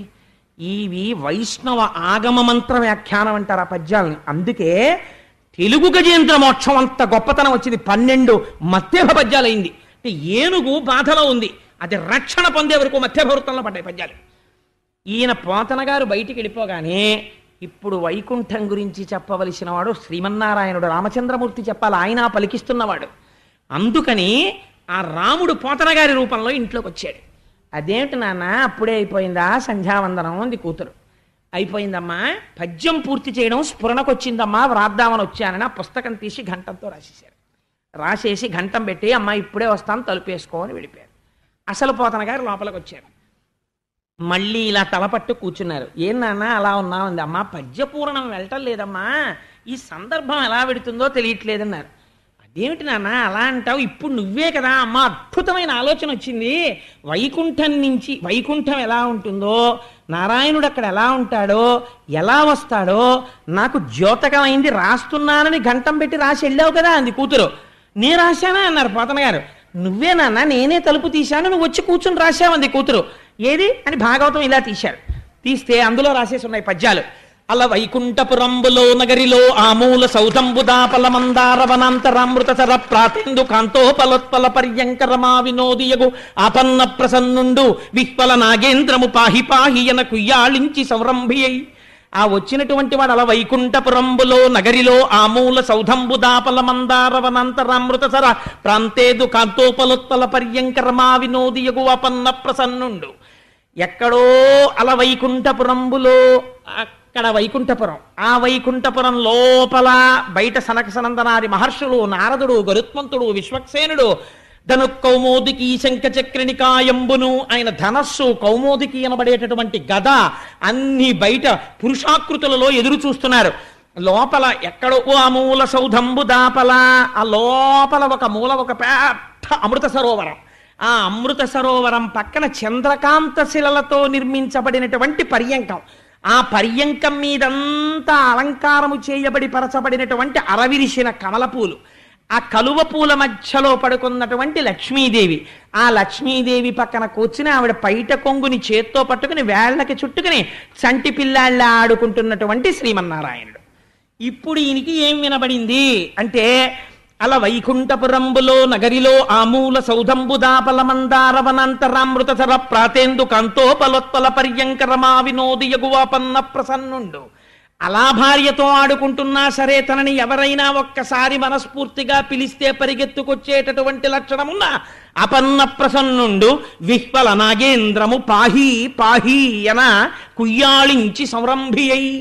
ఆ ఏనుగు శరణాగతి చేసి కలుగడే నా పాలి కలిమి సందేహింప కలిమిలే ములులేక కలుగువాడు అన్న పద్యం వినపడిందంతే శరణాగతి చేసి దాని దురవస్థని గమనించాడు.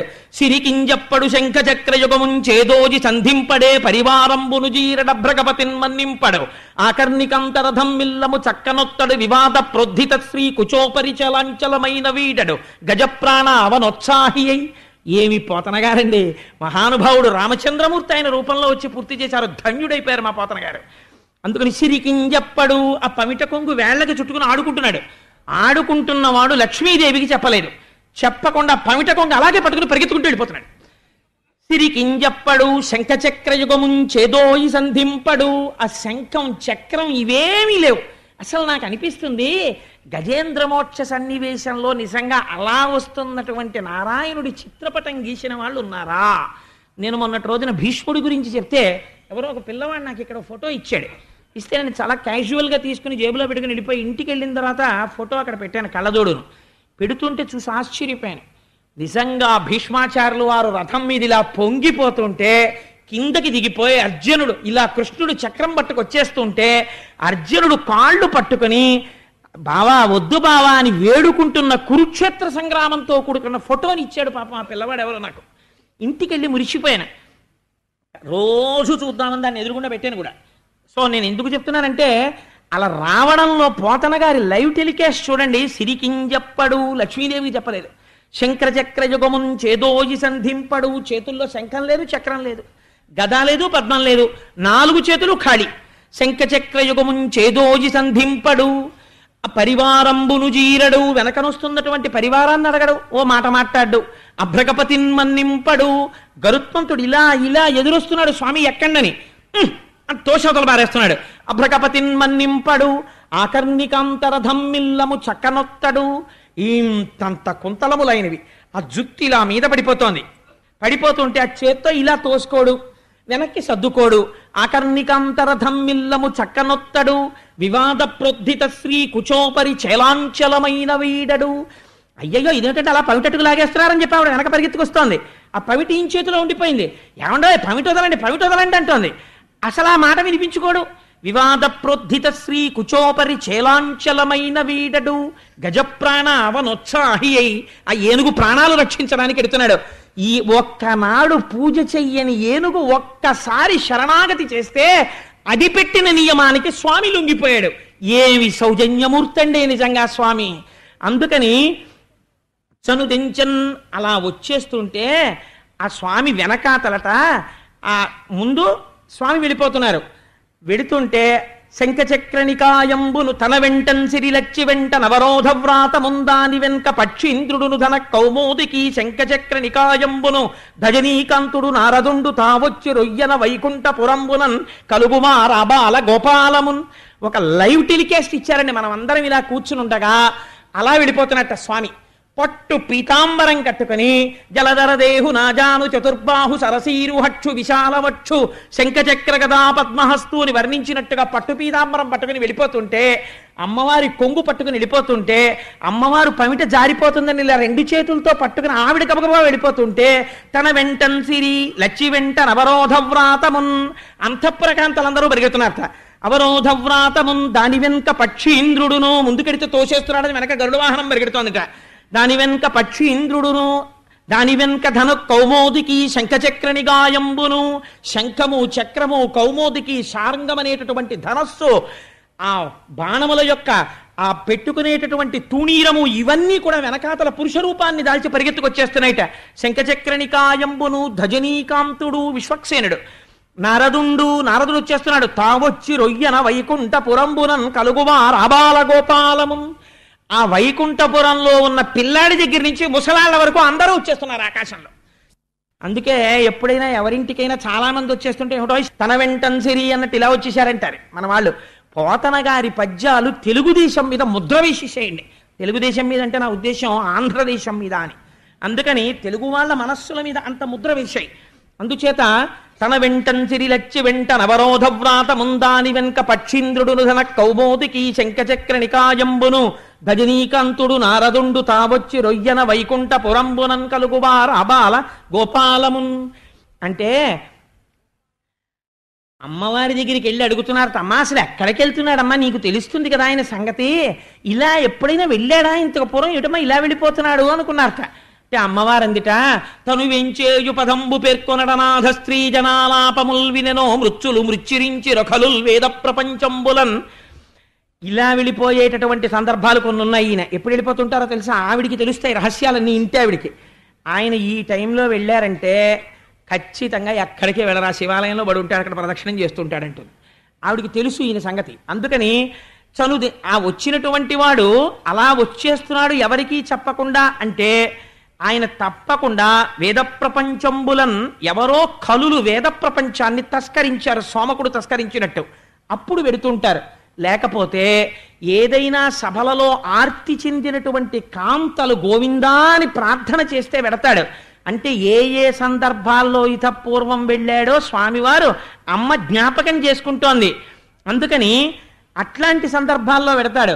భక్తులంకని చక్రాయుధుడేడి తెల్పుడని ధిక్కారించిరో దుర్జనుల్. చిన్న చిన్న పిల్లలైన భక్తుల్ని పట్టుకుని ఏడ్రా ఎక్కడున్నాడు చూపించు పరమాత్మ అని కొంతమంది పెద్దవాళ్ళు ధిక్కరిస్తూ ఉంటారు. నిన్ననేగా విన్నాం హిరణ్యకశిపుడు ప్రహ్లాదుడు. అందుచేత తను వేంచేయు పదంబు పేర్కొనడనాథ స్త్రీ జనాలాపముల్ వినినో మృత్యులు మృత్యురించిర ఖలుల్ వేద ప్రపంచంబులన్ ధనుజానీకము దేవతానగరిపై దండెత్తనో భక్తులంగని చక్రాయుధుడేడి తెలుపుడని ధిక్కారించిరో దుర్జనుల్. అందుకని ఇలాంటి సందర్భాలు ఏమైనా వచ్చాయేమో స్వామి అలా పరిగెడుతున్నాడు అందావిడ. కానీ వీళ్ళు ఊరుకుంటారా, అమ్మా ఎక్కడికెడుతున్నాడో అడుగమ్మా, ఎక్కడికెడుతున్నాడో అడుగమ్మా, మేము వెడితే చెప్పట్లేదమ్మా, అడుగమ్మా అడుగమ్మా అంటున్నారు.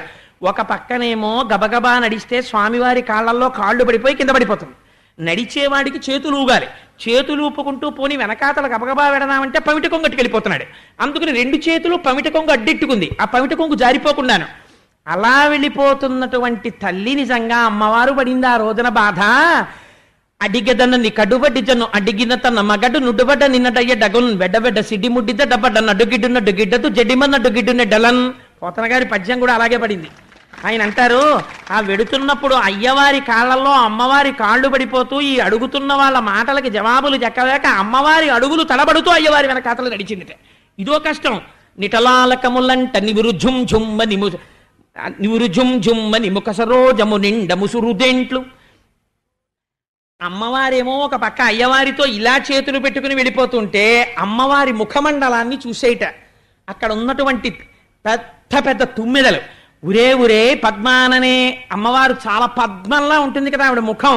ఉరే ఎంత పెద్ద పద్మం వస్తోందో, తేనె తాగేద్దాన్ని రందడి తుమ్మెదలన్నీ వచ్చి అమ్మవారి ముఖం మీద వాలిపోయిట. నిటలాలకములంట నివురు ఝుమ్మని ముఖ సరోజము నిండ ముసురుదేంట్లు నలులనోపక జిల్గ అలనల్ల చేరి నయోష్టబింబజ్జుతలొడి ఎదురుకు సుఖములను తోల చక్షుర్మీనములకు మందాకి నీ పాఠీన లోకమిగుచు మీన పంక్తులు దాట మేతీ గతో రాయ శంపాలతలు మింట సరణి కట్టు శంపలను తోల చక్రవాకంబులు కుచయుగంబును చూసి కొవ్వు చూపు మెలతో మగిలు పిరిది మెరుగు తీవయు పోల జలదువర్ను వెనుక జనెడునప్పుడు. అమ్మవారి ముఖం మీద ఆ తుమ్మెదలన్నీ వాలిపోతే అమ్మవారు అయ్యో అయ్యో అయ్యో అయ్యో పద్మం కాదే, ఇది లక్ష్మీదేవిని, నా ముఖమే పక్కకి పోండే అని ఎడం చేత్తో పమిట పట్టుకుని కుడి చేత్తో తుమ్మెదల్ని తోలేసిందిట. ఇంకొంచెం ముందుకెళ్ళిందిట, ఆకాశగంగ కనపడిందిట. ఆయన పాదములందే అది జనించే ఆ ఆకాశగంగలో చేపలు తిరుగుతున్నాయి, అవి చూసేయట. చూసి వక్త్రలక్ష్మి పరివాహ చలన్మీ నభలోచన, చేప పిల్లల్లా ఉంటాయి కదా అమ్మవారికి, మీనాక్షి అని పేరు. అందుకని అమ్మో ఎంత బాగున్నాయో చేపలు, చిన్ని చిన్ని చేపలు మింగేద్దాని రండి పెద్ద పెద్ద చేపల కళ్ళ దగ్గరికి వచ్చేసేట. అయ్య మీ మొహం ఇచ్చా, ఇవి చేపలు కావే నా కళ్ళు అని అమ్మవారు చేపల్ని తోలేసిందిట. ఆ తర్వాత ఇంకొంచెం ముందుకెళ్ళిందిట. వెళ్ళేటప్పటికి మెయితీగతో రాయశంపాలతలు మింట సరణిగట్టు. అమ్మవారు అయ్యవారితో వెడుతున్నప్పుడు ఎలా ఉంటుందంటే నీలతోజిత మధ్యస్థ విద్యుల్లేకే భువాస్వర మంత్రపుష్పంలో వాక్యం తెచ్చుకున్నారు పోతన గారు. జలదువర్ను వెనుక జనిడినప్పుడు మేఘం మధ్యలో మెరుపు తీగల అమ్మవారు ఎడుతోంది వెనకాల. అమ్మవారిని చూసి మెరుపులు అనుకున్నాయిట, ఓహో ఇంద్రుడు ఆజ్ఞిచ్చేళ్లా ఉంది వర్షం కురవమని, మెరుపు వెళ్ళిపోతుంది, అయ్యో పెద్ద మెరుపు మనము వెళ్ళాలని మెరుపులన్నీ వచ్చేసి అమ్మవారి పక్కన మెరుపులు మొదలెట్టేట. అయ్య మీ మొహం ఇచ్చా, నేను మెరుపు తీగను కాదే, నేను లక్ష్మీదేవిని పొండి పండని అమ్మవారి మెరుపు తీగల్ని పంపించేసిందిట.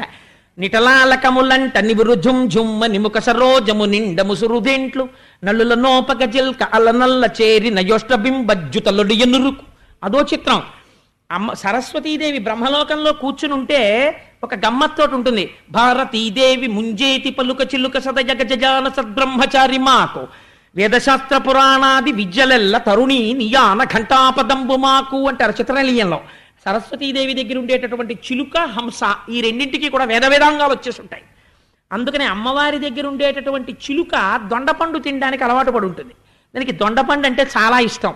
సరస్వతీదేవి దగ్గర కూర్చున్నటువంటి చిలుకలుట అలా వెళ్ళిపోతోంది. అమ్మవారు లక్ష్మీదేవి వెళ్ళిపోతుంటే అమ్మవారి యొక్క అధరాన్ని చూసేట కింది పెదివిని, అమ్మో ఎంత ఆరముగ్గిన దొండపండో కొరికేద్దాని రెండన చిలకలు వచ్చేసేట. అమ్మవారి చిలకల్ని తోసేసి మీ మొహం ఇట్లా ఇది నా పెదవే, అది దొండపండు కాదని చిలుకల్ని తోసేసిందిట. ఎన్ని కష్టాలంటే అమ్మవారికి. నిజంగా ఆ స్థితిలో అమ్మవారిని అంత గొప్పగా వర్ణించారు పోతనామాచ్యుల వారు. ఇలాంటి తల్లి జలదువర్ను వెనుక జనెడునప్పుడు ఆ మేఘస్వరూపంతో ఉన్నటువంటి శ్రీ మహావిష్ణువు వెనకాతల అమ్మవారు ఇలా వెళ్ళిపోతుంటే ఆయన అంటారు, ఆ తాటంకాచలనంబుతో నటభుజద్ధమ్మిల్ల బంధంబుతో షాటీముక్త కుచంబుతో. అమ్మవారి పేరు చెప్పేటప్పటికీ పోతన గారికి ఒళ్ళు తెలియదండి. చెప్పేది గజేంద్ర మోక్షం శ్రీ మహావిష్ణువు కదా. పద్యాలు తీసుకెళ్లి అమ్మవారి మీద వేస్తున్నారు. ఎందుకని నమ్మితి నామ నంబున సనాతనులైన ఉమామహేషులన్ అంటుంటారు. అమలగన్నయమ్మ ముగురమ్మల మూలపుటమ్మ చాల పెద్దమ్మ సురారులమ్మ కడుపారడి బుచ్చినయమ్మ తన్ను లోనమ్మిన వెల్పుటమ్మల మనంబున ఉండెడియమ్మ దుర్గమాయమ్మ కృపబ్ధినిచ్చుట మహత్వ కవిత్వ పటుత్వ సంపదల్. అటువంటి స్థితి కదా అయింది. అందుకని అమ్మవారి పేరు చెప్పేటప్పటికి ఎంత సంతోషమో. అందుకని ఆ కదులుతున్నటువంటి తాటంకాచలనంబుతో నటభుజద్ధమ్మిల్ల బంధంబుతో షాటీభుక్త కుచంబుతో నధుడ చెంచత్కంచితో శీర్ణలలాటలేపనముతో మనోహర కర గ్రాహీ హస్తంబుతో. ఎన్ని రకాలుగా ఉందంటే ఆవిడ కోటీందు ప్రభతో ఉరోజభర సంకోచద్ది లగ్నంబుతో. లక్ష్మీదేవిని కళ్ళకి కట్టి చూపించారండి విష్ణు భగవానుడి వెనకాల పెడుతున్న లక్ష్మీదేవి. అమ్మవారు ఎలా ఉందంటేట తాటంకాచలనమ్ముతో. ఆ అమ్మవారి తాటంకాలు ఎన్నడైనా నడిచి వెళ్ళిందా మా తల్లికి? ఆవిడికి ఏం అవసరం? ఆవిడంత గబగబా నడిచి వెళ్ళిపోతూ ఇలా పమిట పట్టుకుని వెళ్ళిపోతుంటే చెవులకు పెట్టుకున్న తాటంకాలు ఇలా ఊగుతున్నాయిట. అవి ఊగుతుంటే అమ్మవారి ఎర్రటి చెక్కిళ్లల్లో ప్రతిఫలిస్తుంటే స్ఫురద్గండాభోగ ప్రతిఫలిత తాటంక జుగుళం చతుశ్చక్రం మన్యేతవ ముఖమిదం మన్మదరథం యమారుహ్యద్రుహ్యత్కమనిరథమర్కేందు చరణం మహావీరోమార ప్రమదపతయే సంగీతవతే అంటారు సౌందర్యలహరిలో శంకరాచార్యుల వారు. అలా అమ్మవారి యొక్క తాటంకములు ఊగుతున్నాయిట. తాటంకాచలనంబుతో భుజనటద్ధమ్మిల్ల బంధంబుతో. చేతులు ఇలా పెట్టుకుని గబగబా నడవడంలో భుజాలు ఇలా ఇలా కదలడంలో పెద్ద జుట్టుముడి కబరీబంధం ఆవిడిది. ఆ జుట్టు ముడికి భుజాలు ఇలా ఇలా తగలడంలో ఆ బంధం అంతా ఊడిపోయింది. ఊడిపోయి అమ్మవారి జుట్టు ఒక్కసారి ముడి ఊడిపోయి ఆ పిరుదుల కింద వరకు పెద్ద జడ ఆ కేశపాశం వేలాడుతోందిట. అమ్మవారి జుత్తుని అలా చూస్తే చాలండి అజ్ఞానం పోతుంది. ధునోతుద్భంతం నస్తులిత దళితేందీవరవనం అంటారు శంకరాచార్యుల వారు. అందుకని అటువంటి కేశపాశంట. అందుకని భుజనటద్ధమ్మిల్ల బంధంబుతో షాటీముక్త కుచంబుతో. కట్టుకున్న పట్టుపుట్టం పమిట పక్కకి తొలగిపోయిందిట. షాటీముక్త కుచంబుతో నధృడత్యంచత్కంచితో. గట్టిగా పెట్టుకుందిట మొలనూలు, దానికి చిరుగంటలు. అమ్మవారు అడుగు తీసి అడుగు వేస్తుంటే ఆ గంటలు గల్లు గల్లు గల్లు గల్లు అని మోగుతాయి. ఆ శబ్దాల్ని బట్టి అమ్మవారి పక్కన ఉన్నటువంటి హంసలు ఆ శబ్దాలు వింటూ అటు ఇటు ఊగుతూ అవి నడుస్తుంటాయి. అందుకని వాళ్ళని పరమహంసలు అంటారు. ఉచ్ఛ్వాస నిశ్వాసలో అమ్మవారి దర్శనం చేసేవాళ్ళని. అటువంటి పెట్టుకున్నటువంటి ఆ వడ్డాణం ఊడిపోయి కిందకి జారిపోతుంది. కిందకి జారిపోతున్న వడ్డాణంతో ఇలాంటి లక్ష్మీదేవిని దర్శించిన వాడు ఉన్నారండి మా పోతన గారు తప్ప. అందుకని నధృఢ సంచిత్కాంచితో శీర్ణలలాట లేపనముతో ఏ తల్లి ఇలా ఒక్కసారి చూస్తే అపాంగత్వే లబ్ధా జగదిదమనంగో విజయతే అంటారు. ఇలా క్రీగంటి చూపు చూస్తే కోట్లకు పడగలెత్తుతాడు కొన్ని జన్మలు. అటువంటి తల్లికి నుదుటి మీద చెమట పట్టిందిట. శీర్ణలలాట లేపనముతో ఆ మనోహరుడైనటువంటి భర్త చేతిలో ఉండిపోయిన పమిట కొంగుతో ఉరోజబర సంకోచద్ది లగ్నంబుతోన్ ఇన్ని బ్రహ్మాండములను పోషించేటటువంటి బరువైన స్తనమండలం ఇంత నడకలేక అలవాట్లేక నడుస్తుంటే నడువు కరకరలాడిపోయిందిట అమ్మవారికి ఆ రోజున. అలా నడిచి వెళ్ళిపోయిందిట. ఇంతలోకే దేవలోకాల్లో ఉన్నవాళ్ళు మనుష్యలోకాల్లో ఉన్నవాళ్ళు ఏదో పనులు చేసుకుందామని బట్టలు ఆరేసుకుందామని కాసేపు ఏదో ఆ లైట్ వేసుకుని పెరట్లోకి ఎడదామని వీధిలోకి ఎడదామని మేడెక్కుదామని బయటకు వచ్చిన వాళ్ళు చూస్తున్నారు. ఎందుకో ఇలా చూశారు, ఏంటి ఇంత వెలుతురుగా ఉంది ఏమిటని ఇలా చూశారు ఆకాశం వంక. చనుదెంచన్ ఘనుడల్లవాడ హరిపజ్జంగంటి రే లక్ష్మి శంకరనాదమ్మది చక్రమల్లదే భుజంగధ్వంసియున్వాడ క్రమ్మన నేతెంచు నటంచు వేల్పులు నమో నారాయణాయేతి నిస్వనులై మృక్కిరిమింట హస్తి దురవస్థావక్రికిన్ చక్రికిన్ అంటారు పోతన గారు. ఒక్కసారి ఎక్కడ వాళ్ళు అక్కడ నిలబడిపోయారట. చనుదించన్ ఘనుడల్లవాడ హరి, తపస్సులు చేస్తే కనపడిన వాడి వాళ్ళు ఇలా వెళ్ళిపోతున్నాడు. చూడండి చూడండి చూడండి అని చూపిస్తున్నారట. పట్టు పీతాంబరం కట్టుకుని గబ గబ గబ గబ అడుగులు వేసుకుంటూ వెళ్ళిపోతున్నాడు. భార్య ఎందుట ఏమండో హరే కాడు. చనుదించన్ ఘనుడల్లవాడ హరి పజ్జంగంటి రే లక్ష్మి, తెల్లటి బట్ట కట్టుకుని అదిగో మా అమ్మవారు ఆవిడ వెళ్ళిపోతోంది. నిత్యానపాయనీం నిరవద్యాం దేవదేవ దివ్య మహిషీం, మా తల్లి వెళ్ళిపోతోంది. చనుదించన్ ఘనుడల్లవాడ హరి పజ్జంగంటి రే లక్ష్మి శంఖరినాదమ్మదే చక్రమల్లదే భుజంగధ్వంసియున్వాడే ఆతతపక్షమారుతరజ కంపిత ఘూర్ణితాచల వ్రాత మహర్ణవుండు అంటారు అమృతాపహరణంలో నన్నయ్య గారు. అలా రెక్కల సవ్వడిలో వేదం వినిపించగలిగినటువంటి గరుడ వాహనం వెళ్ళిపోతోంది. అందుకని చనుదించన్ ఘనుడల్లవాడ హరిపజ్జంగంటి రే లక్ష్మి శంఖనినాదమ్మది చక్రమల్లది భుజంగధ్వంసియున్వాడే క్రమ్మన నేతెంచ నటంచు వేల్పులు నమో నారాయణాయేతి నిస్వనులై మ్రొక్కిరి మింట హస్తి దురవస్థావక్రికిన్ చక్రికిన్. ఇంతమంది నిలబడిపోయి అడిగో స్వామి అమ్మ శంఖం చక్రం గరుడు నారాయణుడు నారదుడు అబ్బో అబ్బో అబ్బో అని నమో నారాయణ అంటూ నమస్కారాలు చేస్తూ నిలబడ్డారట. ఒక్కటి వినలేదుట. ఎందుకని? హస్తి దురవస్థావక్రికిన్, ఏనుగుని తొందరగా రక్షించాలి అని గబ గబ గబ గబ వెళ్ళిపోయాట. వెళ్ళిపోయి ఆ సరోవరం దగ్గరికి వెళ్ళి నిలబడి సుదర్శన చక్రాన్ని పిలిచి వెళ్ళి ఆ మొసలి కుత్తుక కత్తిరించేయి అన్నాడు. అనేటప్పటికీ గుభిల్లుమని శబ్దం వచ్చిందట. ఆ చక్రం నీళ్ళలో పడింది. పడి ఆ మొసలి యొక్క కుత్తుకని కత్తిరించేసి, కత్తిరిస్తే ఆ రోజున సుదర్శన చక్రం మకరము అంటారు కదా సంస్కృతంలో. మొసలి తలకాయ కోస్తూ ఉంటే మకరమన్న పేరున్నవన్నీ ఎంత బయటపడ్డాయిట్టేట. మకరం ఒకటి రవిజచ్చను మకరము మరి ఒకటి ధనదు మాటునడ్డ అగెన్ మకర లయమునతి రిగెడు మకరంబులు కూర్మ రాసి మరుగునక రిగెన్ అన్నారు పోతన గారు. మకరం ఒకటి రవిజొచ్చెను, మకరమన్ని పేరున్నటువంటి మకర రాశి సూర్యుడి చాటుకి వెళ్ళి దాక్కుందిట. మకరము మరి ఒకటి ధనదు మాటునడ్డ అగెన్ నవనిధులలో మకర నిధి అని ఒక నిధి. ఆ మకర నిధి భయపడిపోయి కుబేరుడి చాటుకి వెళ్ళి దాక్కుందిట. మకరం ఒకటి రవిజొచ్చెను మకరము మరి ఒకటి ధనదు మాటునడ్డ అగెన్ మకరా లయమునతి రిగెడు మకరంబులు కూర్మరాజు మరుగునక రిగెన్. మొసలి అని పేరున్న ప్రతి మొసలి కూడా భయపడిపోయి మన జాతే ఎగిరిపోతుందేమో స్వామి వాళ్ళు ఇలా వచ్చాడని ఆదికూర్మన్ చాటుకెళ్ళి దాక్కున్నాయిట. మకరమన్న పేరున్నవన్నీ పారిపోయిట.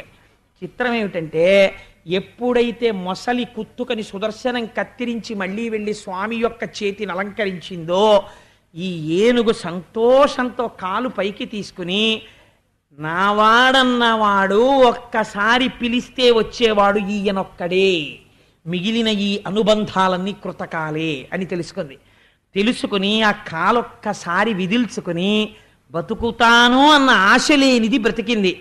మెల్లగా ఒక తామర పువ్వును ఒక దాన్ని తీసుకుని మెల్లగా అడుగులేస్తూ గట్టెక్కుతోంది. అయ్యా బతికేశారండి అని కబురు వెళ్ళిందంటే మళ్ళీ వచ్చేసారు అందరూ. భార్యలు గబగబా నీళ్లు పోశారు ఒడ్డు నించుని. ఇప్పుడుట పూర్వం వెర్రి లేదుట. అందరికీ షేక్ హ్యాండ్ ఇచ్చింది. ఎలాగో తెలుసా అండి? తొండమును తొండముతో కలిపింది అన్నారు పోతన గారు. బయటికి వచ్చి తామర పువ్వుని తీసుకెళ్లి శ్రీమన్నారాయణుడి యొక్క పాదముల మీద పెట్టి కుంభస్థలమును వంచి నమస్కరించిందిట. దానిలో ఉన్నటువంటి జ్యోతి బయలుదేరి శ్రీమన్నారాయణుని యొక్క రూపాన్ని పొందింది.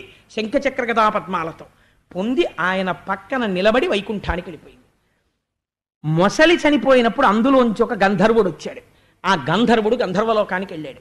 ఈ ఏనుగుకి ఇంత పుణ్యం ఎక్కడి నుంచి వచ్చిందయ్యా, ఎలా పిలిచింది నారాయణుడిని, అది చెప్తే కానీ నేను ఒప్పుకోనన్నారు పరీక్షిత్.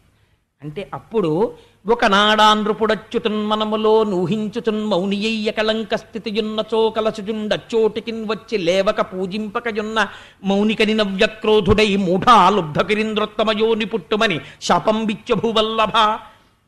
ఒకనాడు ఇంద్రజుమ్న మహారాజు గారు ద్రవిడ దేశాన్ని పరిపాలించేవాడు. అష్టాక్షరి మహామంత్రోపదేశాన్ని పొంది ఒకనాడు అంతఃపురంలో అయితే కొంచెం ఇబ్బందిగా ఉంది, ఊరికి చివరగా ఉన్నటువంటి పర్వత శిఖరం మీద కూర్చుని అష్టాక్షరి ఉపాసన చేద్దామని అక్కడికి వచ్చి మంత్రజపం చేస్తున్నాడు. అగస్త్య మహర్షి వచ్చారు. అక్కడికి వచ్చేటప్పటికి నేను మంత్రజపం చేసుకుంటున్నాను కదా అని లేవలేదు, పూజింపలేదు. పూజించకపోతే అగస్త్య మహర్షికి ఆగ్రహం వచ్చి మంత్రజలాలు తీసి, నువ్వు తమోగుణంతో ప్రవర్తించావు కనుక ఏనుగు యొక్క యోని యందు జన్మించదవుగాక అని శపించారు. ఎక్కడికో పోతే అక్కడికి అగస్త్యుడు రావడం ఎందుకు, శాపం ఇవ్వడం ఎందుకండి అని మనకు అనుమానం వస్తుంది. అగస్త్యుడు ఎందుకు వచ్చాడో తెలుసా అండి? లేచి అగస్త్యుడికి పూజ చేసుంటే ఆ జన్మలోనే మోక్షం పొందేవాడు. మహాపురుషులైనటువంటి వారు మీ ఇంటికి ఏనాడు వస్తారో ఆనాడు మీ పూజ ఫలించిందని గుర్తు. ఊరక రారు మహాత్ములు వారధముల ఇండ్ల కడకు వచ్చుటలెల్లన్ కారణము మంగళములకు మీరొచ్చుట శుభము మాకు నిజము మహాత్మా. వాళ్ళు ఎందుకు వస్తారు అనవసరంగా? వాళ్ళని తరచు ఈశ్వరుడు పంపిస్తున్నాడు అంటే వారి పద రజస్సుని ఇంట్లో పడి నిన్ను ఏదో గొప్ప మంగళం ఇవ్వడానికి వాళ్ళని పంపిస్తాడు. ఒక మంచినీటి బొట్టు అయిన బుచ్చుకుని వెళ్ళిపోయారనుకోండి, చాలు నీ జన్మ సార్థకత పొందేసింది అనమాట. భగవత్ సేవ కన్నా భాగవత సేవ గొప్పది. పూజ చేస్తున్నా సరే మహాభక్తులైన వాళ్ళు వస్తే పూజ అక్కడ ఆపి లేచి వచ్చి ముందు వీళ్లతో మాట్లాడి పంపి కుడి చెవి మీద చెయ్యి వేసుకుని పూజ పూర్తి చెయ్యాలి. అలా లేవలేదు ఇంద్రజుమ్నుడు. అగస్త్యుడంతటి వాడి పట్ల నిరాదరణ కట్టి కుడిపేస్తుంది. అలా జరగకుండా మరుజన్మలో మోక్షం పొందేట్టు ఏనుగు యోనిలో పుడతావని శాపరూపంలో అనుగ్రహించాడు. అది మహర్షి అంటే. అందుకని ఈనాడు ఏనుగుగా పుట్టి గత జన్మలో చేసినటువంటి మంత్రానుష్ఠాన ప్రభావం వల్ల ఈ జన్మలో ప్రాణం పోయేటప్పుడు శ్రీమన్నారాయణుడు గుర్తొచ్చి శరణాగతి చేశాడు. కాబట్టి ఒంట్లో ఓపికండగా పుణ్యం చేసి నామం చెప్పుకోవడం నేర్చుకో. అందుకే మహాశివరాత్రి నాడు శివాష్టోత్తర పారాయణం చేయించాలని నిర్ణయం చేసుకున్నాం. ఇదే కదా మనని రక్షించేది అని. సరే, అందుచేత మరి ఆ గంధర్వుడెవరు? మొసలిలోంచి వెళ్ళినవాడు అంటే ఒక మహాత్ముడి పట్ల ఈయన ఇటువంటి అమర్యాద చూపాడు. ఆయన గంధర్వుడు, ఆయన పేరు హూహు. ఆయన ఒకనాడు నీటిలో నిలబడి స్నానం చేస్తున్నాడు గంధర్వకాంతలతో కలిసి. మద్యపానం చేసున్నాడు. పక్కన అప్సరసలున్నారు. మదోన్మత్తుడై ఉన్నాడు. అదే సమయంలో దేవళ మహర్షి వచ్చి స్నానం చేస్తున్నారు. ఆయన తపస్వి. ఉరప్పంజరం బయటికి వచ్చేసి బక్క చిక్కిపోయి ఉన్నాడు. అప్సరసలతో కలిసి స్నానం చేస్తున్నాను కదా, హాస్యం ఆడితే వాళ్ళు నవ్వుతారనుకుని, చూడు బక్కాడు ఎలా ఉన్నాడో, ప్రేగులు బయటకు వచ్చేసి ఎలా ఉన్నాడో, ఎముకలు బయటకు వచ్చేసి ఎలా ఉన్నాడో అంటున్నాడు. వాళ్ళు నవ్వుతున్నారు కదా అని ఇంకా ఆయన అవమానిస్తున్నాడు. వీళ్ళు పగలబడి నవ్వుతున్నారు. నవ్విన వాళ్ళు బాగానే ఉన్నారు. వాళ్ళని బాగా సంతోష పెడదామని నీటి కింద నుంచి ఈదుతూ వచ్చి ఆ దేవల మహర్షి కాళ్ళు పట్టి లాగేశాడు. ఆయన అర్ఘ్యం ఇస్తూ నీళ్లలో కింద పడిపోయారు. పడిపోయి లేచి అన్నారు, నాన్న నీకు నీళ్ళడుగు నుంచి వచ్చి కాళ్ళు పట్టి లాగడం చాలా సంతోషంగా ఉంది కనుక నీళ్ళ అడుగు నుంచి వచ్చి కాళ్ళు లాగే అలవాటున్న మొసలివై జన్మించదవుగాక అని చెప్పించారు. మహాత్ముల జోలికెడితే అలాంటివే వస్తాయి. కాబట్టి ఏమైంది? మొసలై పుట్టాడు. ఈ జన్మలో శ్రీమన్నారాయణుని యొక్క చక్రధారల చేత కంఠం తెగిపోయింది. మోక్షం రాలేదు, శాప విమోచనం అయిందంతే. గంధర్వుడై గంధర్వలోకానికి వెళ్ళిపోయాడు.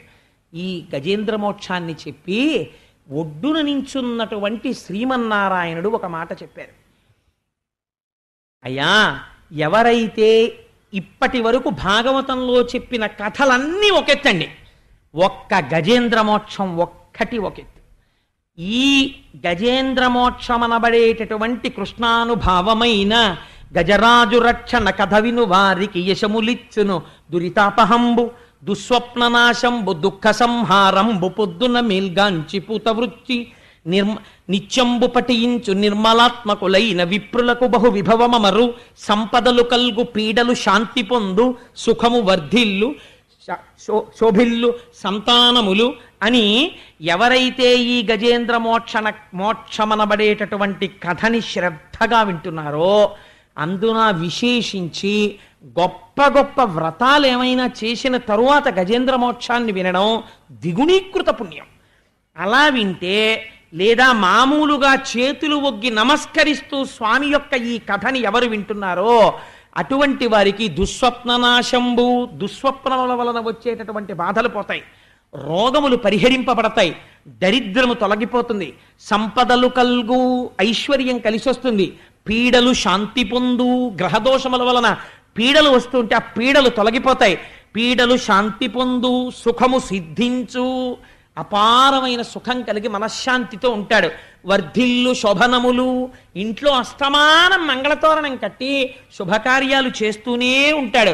వర్ధిల్లు శోభనములు, ప్రతిరోజు ఏ కోరిక లేకుండా ఈ పద్యాల్ని నిరంతరం అలా చెప్పుకునే అలవాటు ఉన్నటువంటి బ్రాహ్మణుడు ఎవడున్నాడో అటువంటి బ్రాహ్మణుడు అంత్యకాలమునందు యమదర్శనము చేయడు.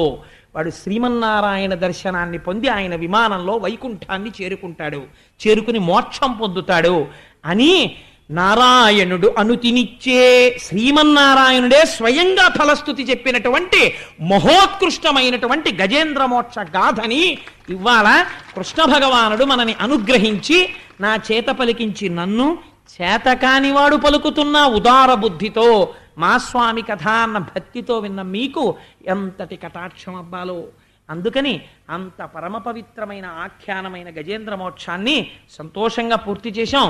కృష్ణానుభవమైన అన్నారు కాబట్టి ఇవాళ మనం సంతోషంగా అన్ని నామాలు కృష్ణనామాలే. ఒక్కసారి ఇవాళ నామం చెప్పి బయలుదేరదామండి, ఎందుకంటే అదే కదా రక్షించింది ఆ ఏనుగుని. అందుకని అందరూ చెప్పి బయలుదేరండి. వసుదేవసుతం దేవం వసుదేవసుతం దేవం కంసచాణూరమర్దనం కంసచాణూరమర్దనం దేవకీ పరమానందం దేవకీ పరమానందం కృష్ణం వందే జగద్గురుం కృష్ణం వందే జగద్గురుం అతసీ పుష్పసంకాశం అతసీ పుష్పసంకాశం హారనూపురశోభితం హారనూపురశోభితం రత్నకంకణకేయూరం రత్నకంకణకేయూరం కృష్ణం వందే జగద్గురుం కృష్ణం వందే జగద్గురుం మందారగంధ సంయుక్తం మందారగంధ సంయుక్తం చారుహాసం చతుర్భుజం చారుహాసం చతుర్భుజం పరిహిపించావచూడాంగం పరిహించాచూరాంగం కృష్ణం వందే జగద్గురుం వందే జగద్గురుం ఉత్ఫుల్ల పద్మపత్రాక్షం ఫుల్లపద్మపత్రాక్షం నీలజీమూత సన్నిభం నీలజీమూత సన్నిభం యాదవానాం శిరోరత్నం వేదవానాం శిరోరత్నం కృష్ణం వందే జగద్గురుం కృష్ణం వందే జగద్గురుం రుక్మిణీ కేళీ సంయుక్తం కేళీ సంయుక్తం పీతాంబర సుశోభితం పీతాంబరశోభితం అవాప్త తులసీగంధం అలాక్త తులసీగంధం కృష్ణం వందే జగద్గురుం కృష్ణం వందే జగద్గురుం గోపికానాం కుచద్వంద్వం గోపికానాం కుజద్వంద్వం కుంకుమాంకిత వక్షసం కుమాంకిరవక్షసం శ్రీనికేతం మహేశ్వాసం శ్రీనికేతం మహేశ్వాసం కృష్ణం వందే జగద్గురుం కృష్ణం వందే జగద్గురుం శ్రీవత్సాకం మహోరస్కం జీవత్సాకం మహోరస్తం వనమాలా విరాజితం విరాజితం శంఖచక్రధరం దేవం శంఖచక్రధరం దేవం కృష్ణం వందే జగద్గురుం కృష్ణం వందే జగద్గురుం కృష్ణాష్టకమిదం పుణ్యం నాస్తకమిదం పుణ్యం ప్రాతరుద్ధాయ జపఠేత్ తరుద్ధాయ ఫలే కోటి జన్మకృతం పాపం జన్మకృతం పాపం స్మరణేన వినశ్యతి మరణేన